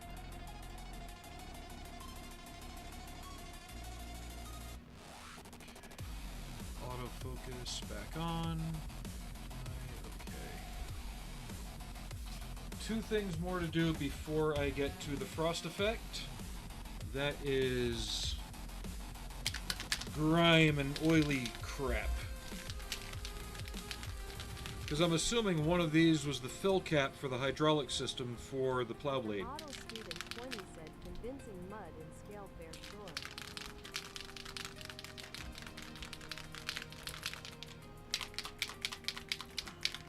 And when hydraulic mixes with mud and dirt, it just becomes a shiny, off-color blech. Same thing around the fuel cap here. I'm going to put a little rim of it there and have it run down next to the stowage basket.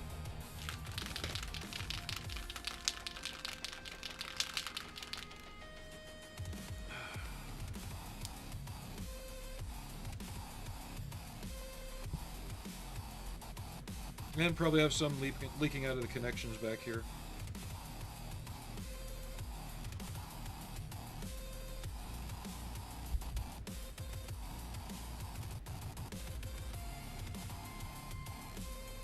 This is Vallejo streaking grime.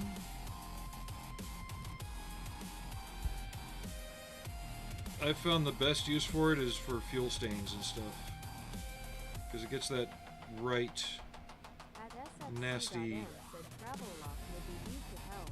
Inside would be like a fire hose or rubber material. So paint that black. Got it. What the hell? Why is my phone going crazy?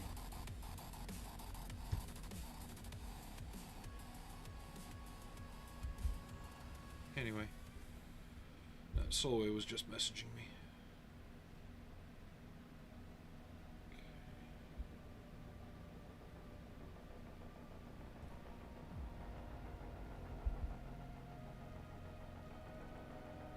Splash it all over the place here.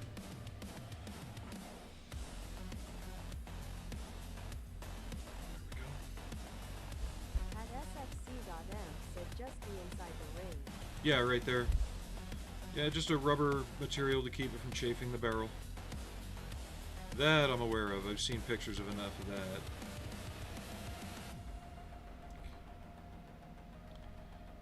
From what I've read, these things leaked like a bastard too.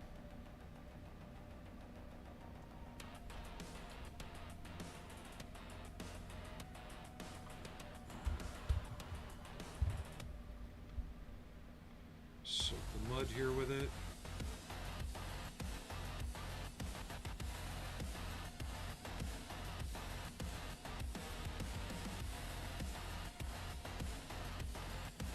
And that one there.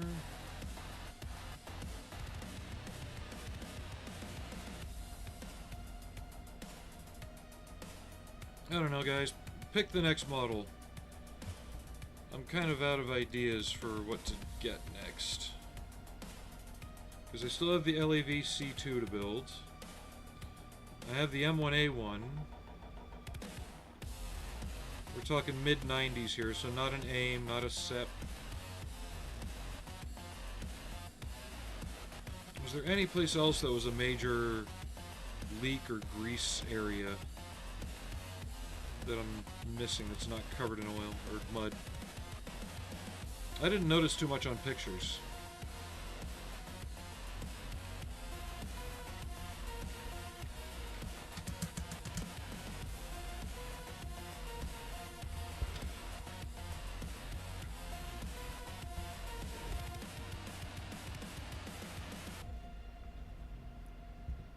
Okay, now the fun part.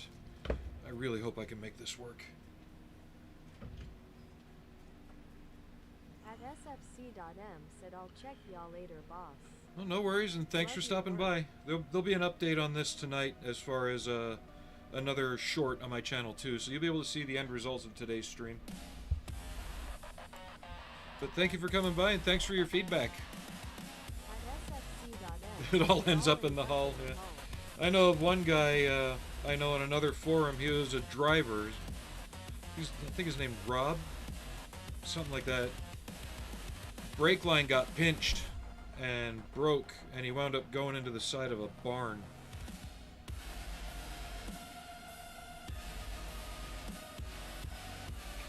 I need touch up.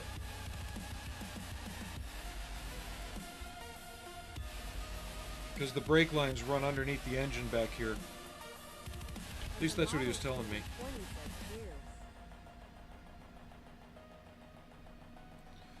When I turn the turret, something must have snagged and rubbed. Got a little bit of plastic showing there. That's alright. When everything's done, you're not going to see that very much.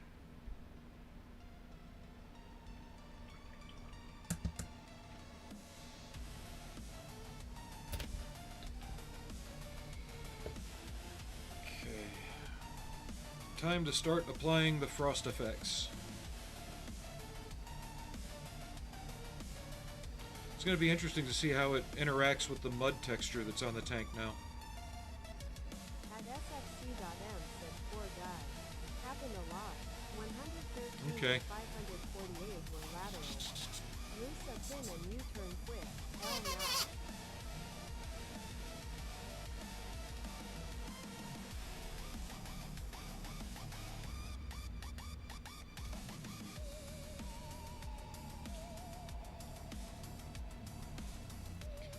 So I'm still getting the hang of this stuff. I hope I don't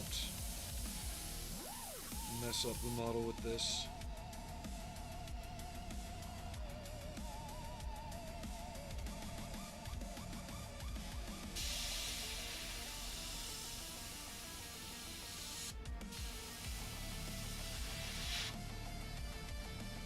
It's probably going to need a few passes before it really starts showing up how I want it.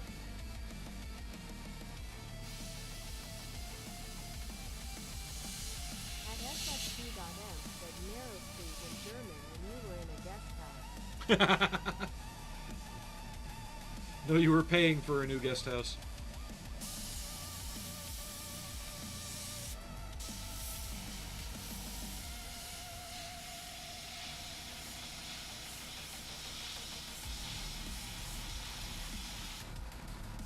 I've heard some of the stories of the first Abrams deployments over there.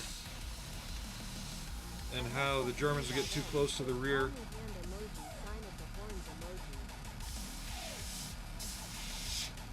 And they'd wind up with new car hoods or new bumpers because they got cooked.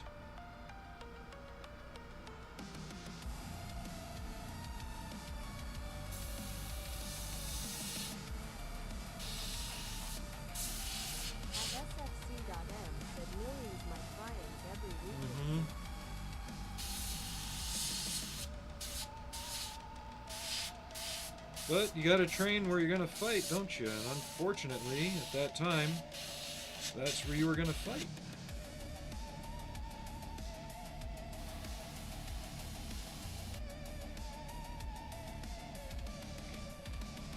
I don't know if that's reading as frost.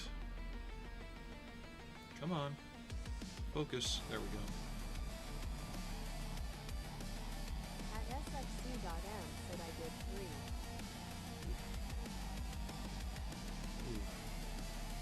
Sorry, just having a bit of a dizzy spell. And it's not from this stuff, it doesn't smell.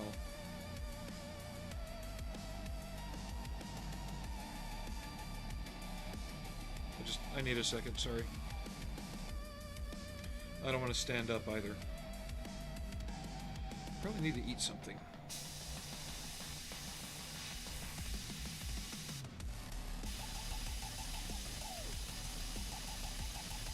At sfc.m said that looks good. Because the frost would grow from where the moisture is, and on the fenders it would be where the mud is. Said I am out, see ya. Take it easy. Have a good day.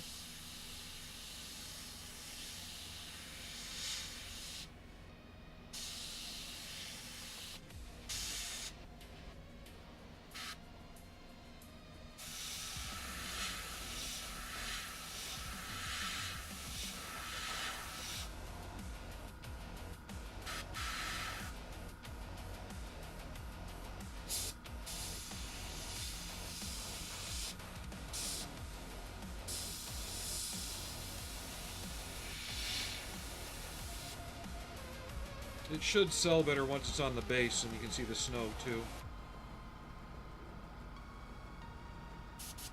At the model student 20 said frosty on the edges for sure.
I might have to go in with a brush and really add some.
too much on the tracks, but there would be on the air cleaner boxes.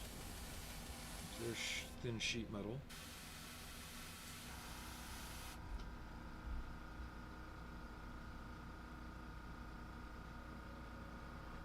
Yeah, it really doesn't show up much on camera, I'm afraid.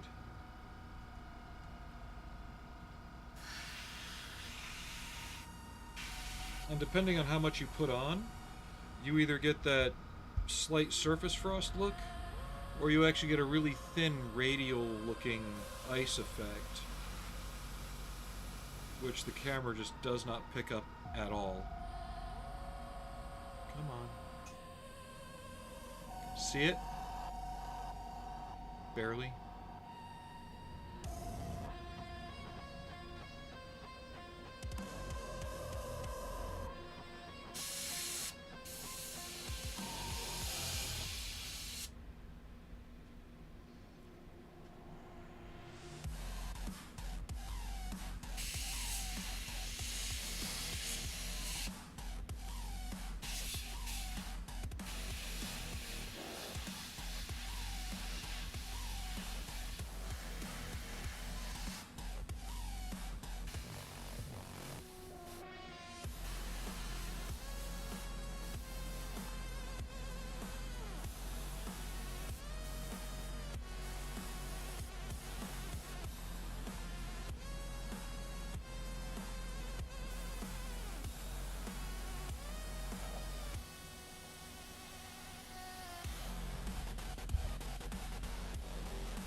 No, yeah, it's starting to do it. It's getting that light effect on it that I like. It gives you that cold morning feel. You just gotta layer it.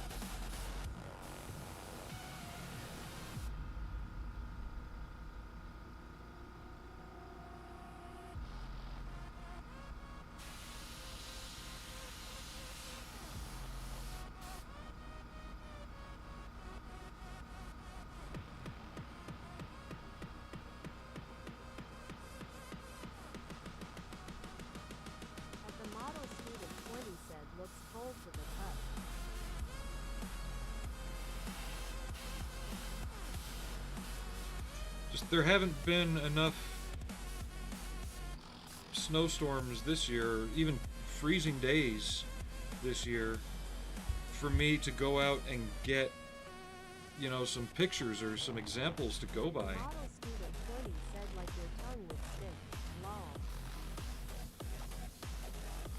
Well, hopefully once I do the base and the tree with the frost on it, that'll help sell it.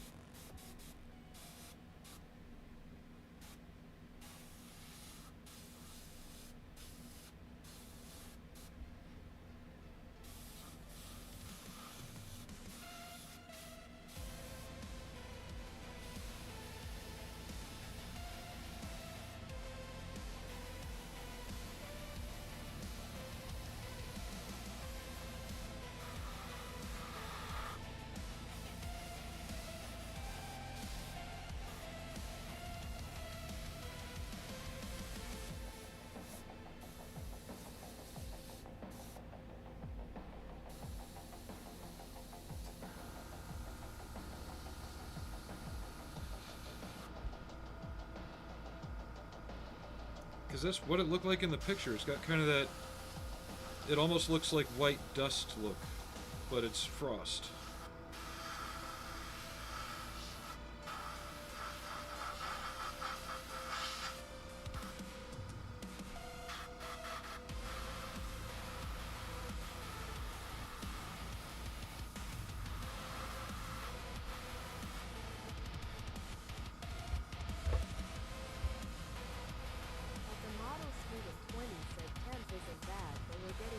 Ooh.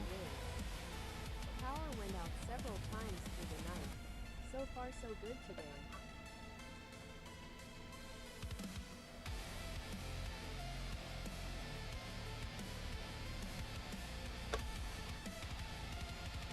Yeah, this time of year power outages ain't exactly what you want to be having.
M9 Bulldozer said okay, gotta go, work stuffs.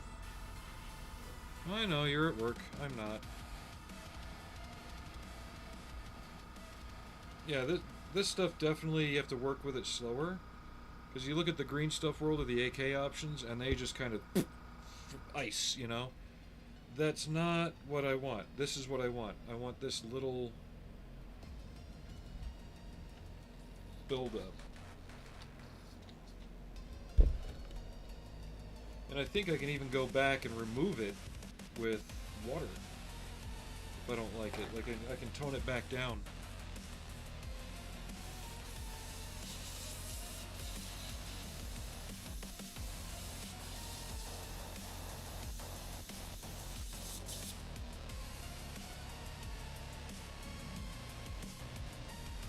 Take it easy, Aries. Don't have too much fun at work.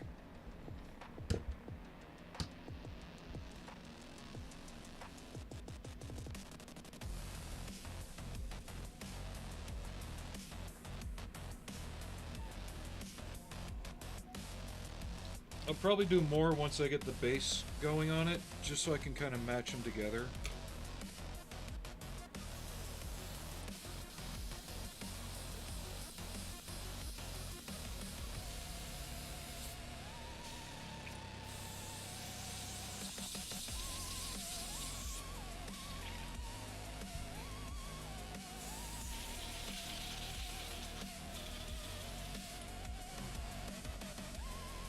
That picture back up. Yeah, just in the picture it looks a lot more uniform. Like I said, it almost feels like dust.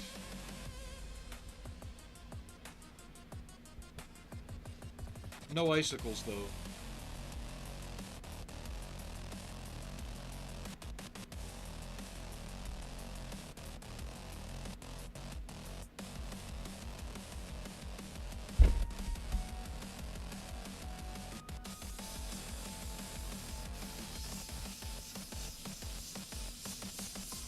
I am going to take another move around break, probably get something in me to eat real quick, because that was weird. Normally, dizzy spells ain't like that.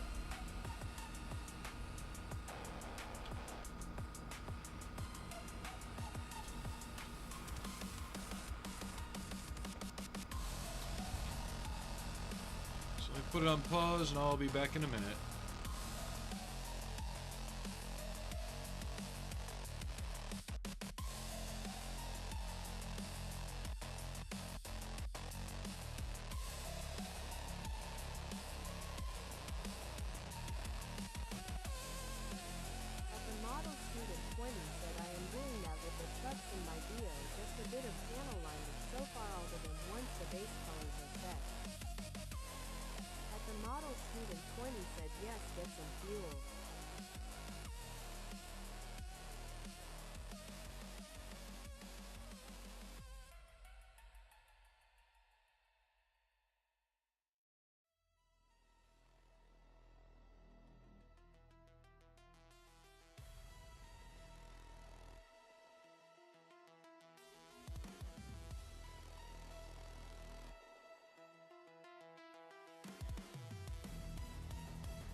Alright, I'm back.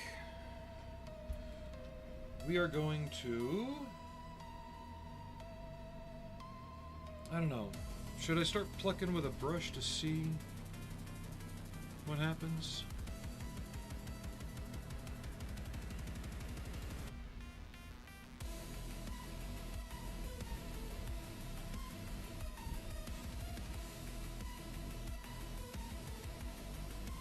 I think I'll wait till it's on its base before I start doing anything with the brush.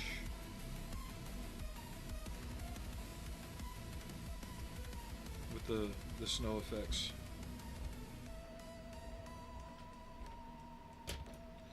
Alright, but what we can do...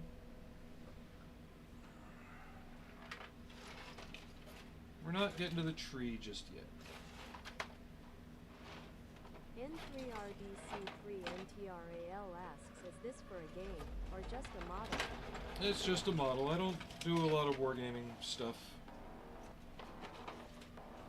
Just for my own amusement, and for people to watch me do. N3RDC3NTRAL said, very cool.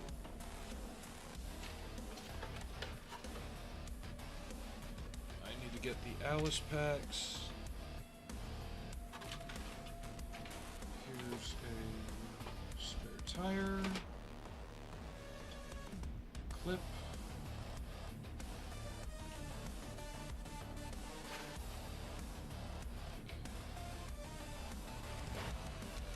Give me 1 second.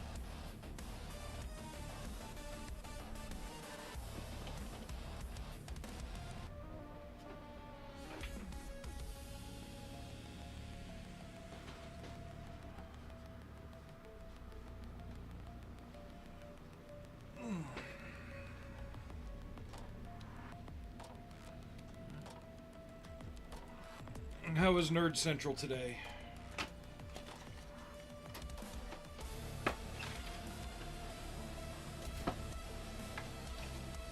Ration boxes.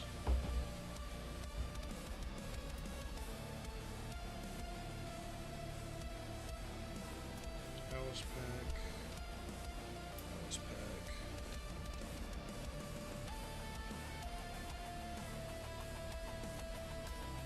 N3RDC3NTRAL said, good, working on projects while I am off work. That's basically what I'm doing too. I'm off today. I'll be off again on the 1st, so... We're experimenting with frost effects and ice effects. Doesn't show up too much on the camera, but it's there.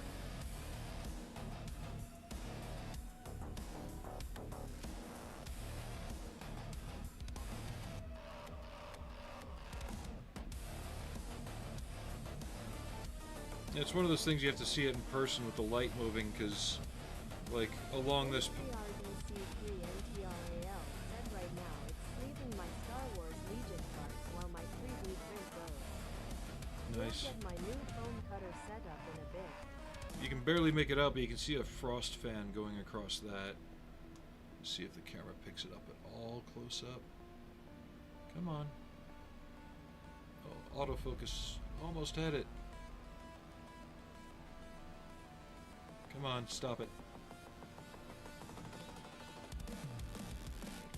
Fine, we'll do it the hard way again.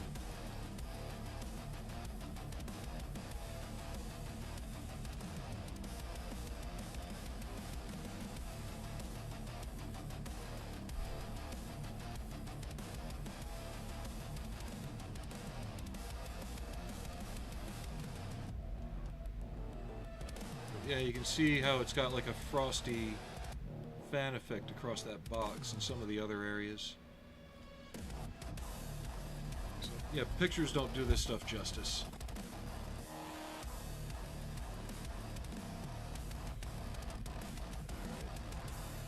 This I can throw in the bustle as is.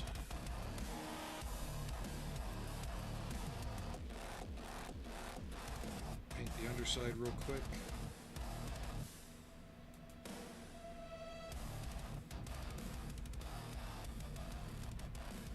I might be out of the paint.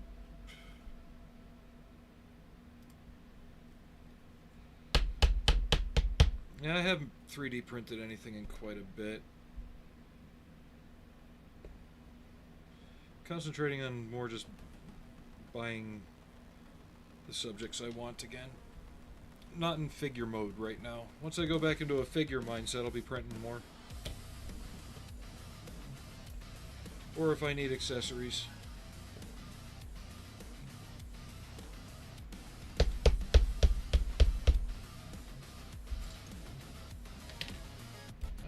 Where'd that come from?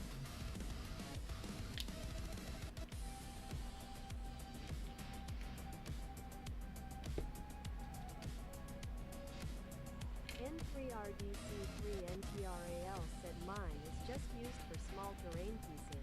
No, mine does 2-foot tall figures like those back there.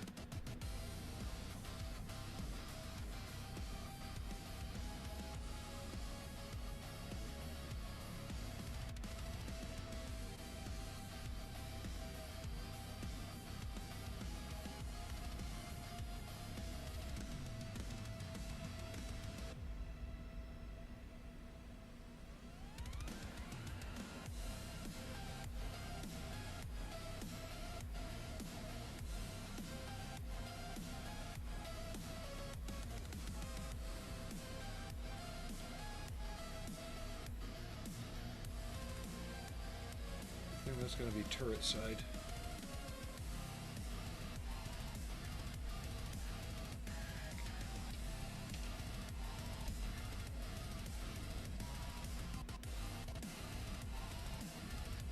I really don't like that.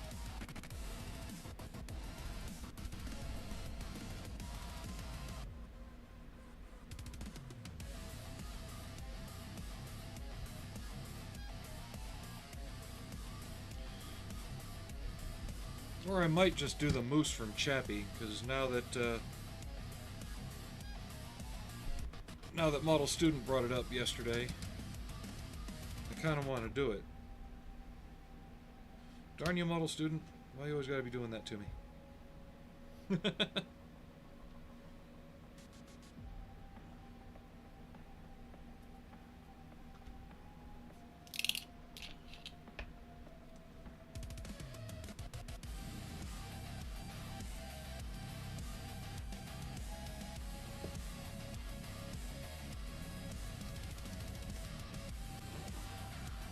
It's not good.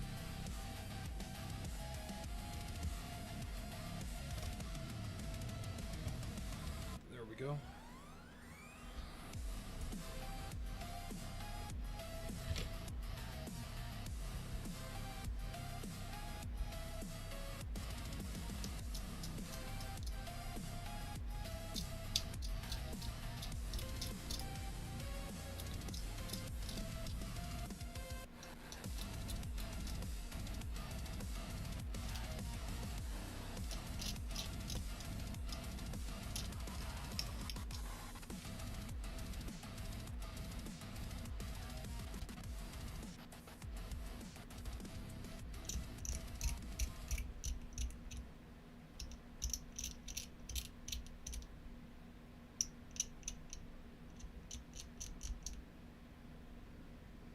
God, could you imagine somebody doing wargaming with 35th scale models?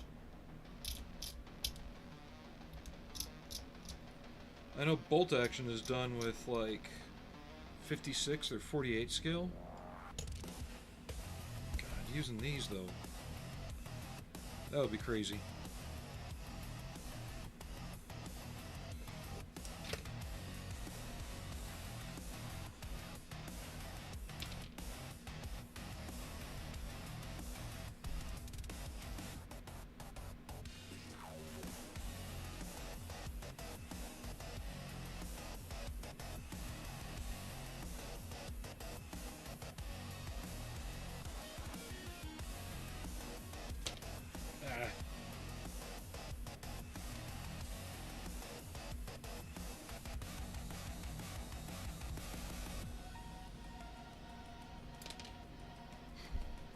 I'm having so much fun playing ping pong with this pack.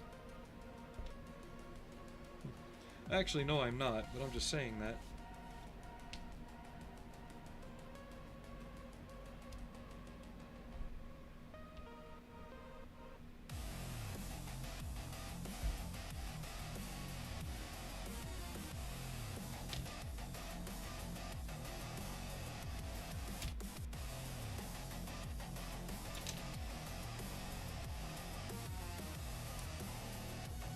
Main problem is I can't find my double-sided tape.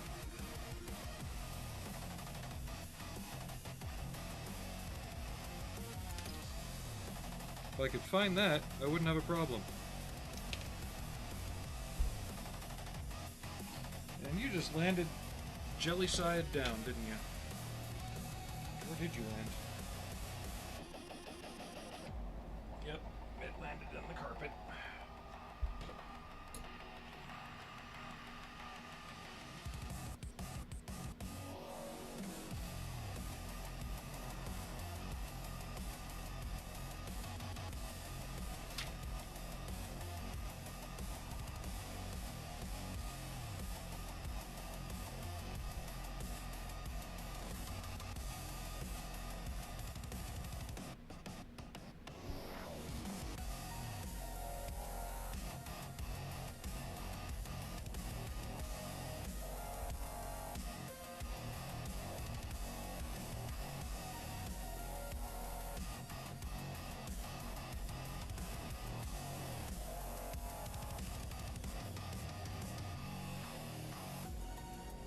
We're pretty close to the end of the stream for today, though. Yeah, we're going on 2.5 hours already. I started a lot earlier than normal, too, though, so that makes a difference. I've got some other things I wanted to do today. Alright, let's get you painted a different color. Where's my field gray? No. There it is.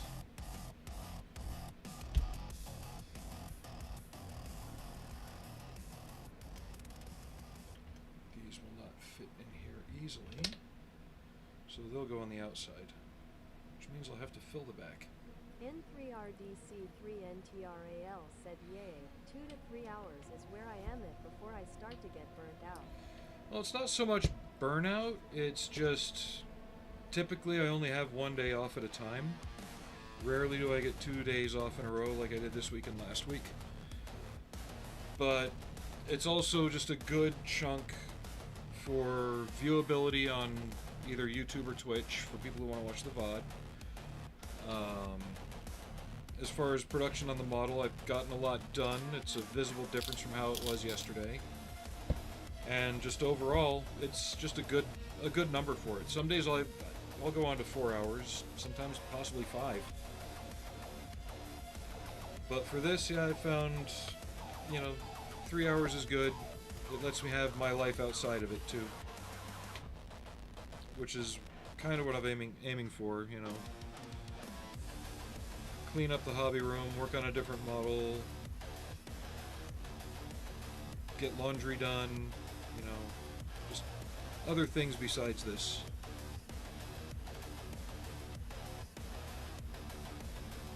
But I could sit here and do this all day if I wanted to, but unfortunately I have responsibilities.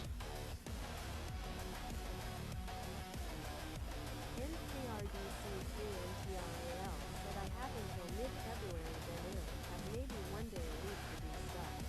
So you know how it is. Mine aren't so much 1 day a week, but just 1 day at a time. But it's still similar in the fact that you have to manage that day appropriately.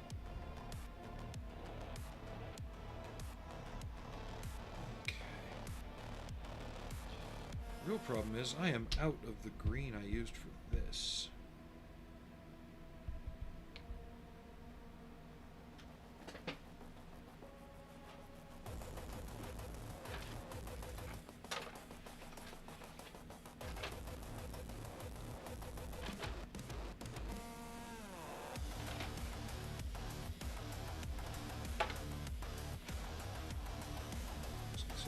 Stowage out here.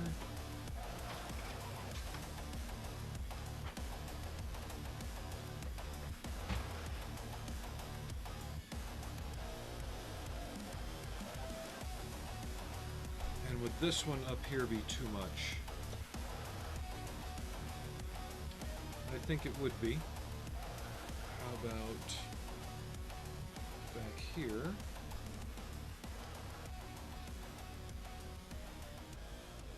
one of these on each side.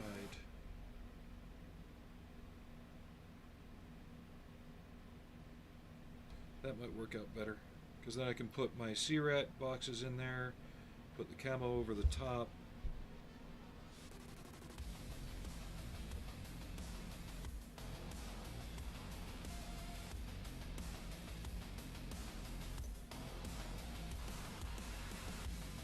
Now, if I was doing this full-time,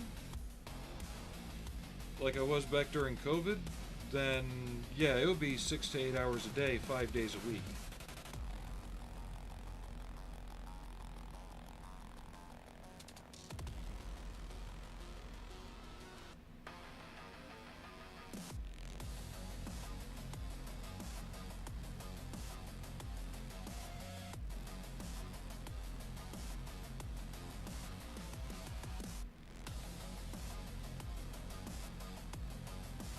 I don't have a lot of the camo net left, but I think I've got enough that I could make it look like a bundle, yet not be one. Or I might have to order some. Oh darn.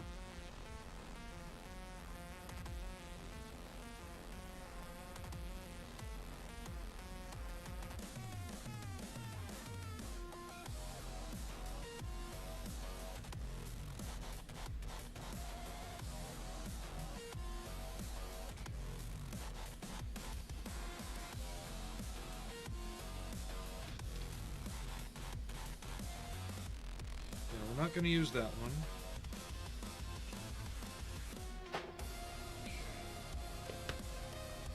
I'll leave these as they are because I just need to paint the aluminum. These are black. I don't know about that one yet. So I got to dig through my spares anyway because I got to find some bed rolls.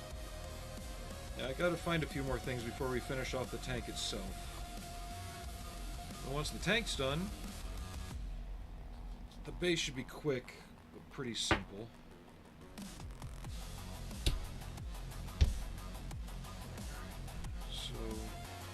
I'm probably going to wrap it up here, though. I'm going to let things dry some more. The mud looks very effective, though. Frost I'm still on the fence on. I mean, it looks frosty. It works better in person. The pictures don't really do it too much justice.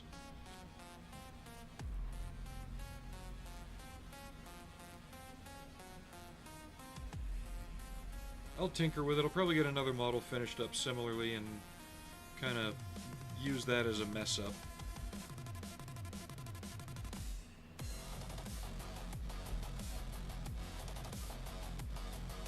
Which is what I should have done first, but what's on here is okay. I think with frost on the ground and on the dead tree, it'll help sell it a little bit. I'll just keep telling myself that. But thanks everybody for hanging out. Thank you for all the new subs on the YouTube side and the follow on Twitch. Let me see here. Who was that again? I suck with names lately.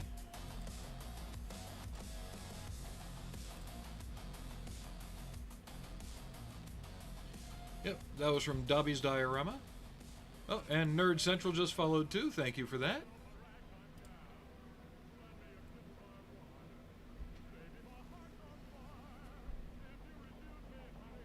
That's awesome. And I should be back. Again, I'll have to update you on the YouTube side.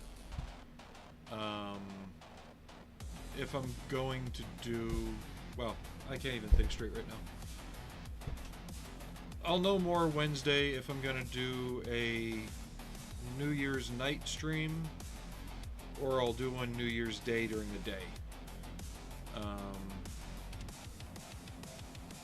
We'll just play that by ear. It depends on how tired I want to be New Year's Day and how tired I feel New Year's Eve because I have to work that day. Yeah, I'll get another short up tonight with this. I don't know if the stowage will be on it, but we'll have more stuff done on it, and I'll have the little turntable going. So yeah, thanks everybody for watching. Thank you for all the follows and subs, and I will see you all Wednesday. If not Wednesday, then Thursday. So have a good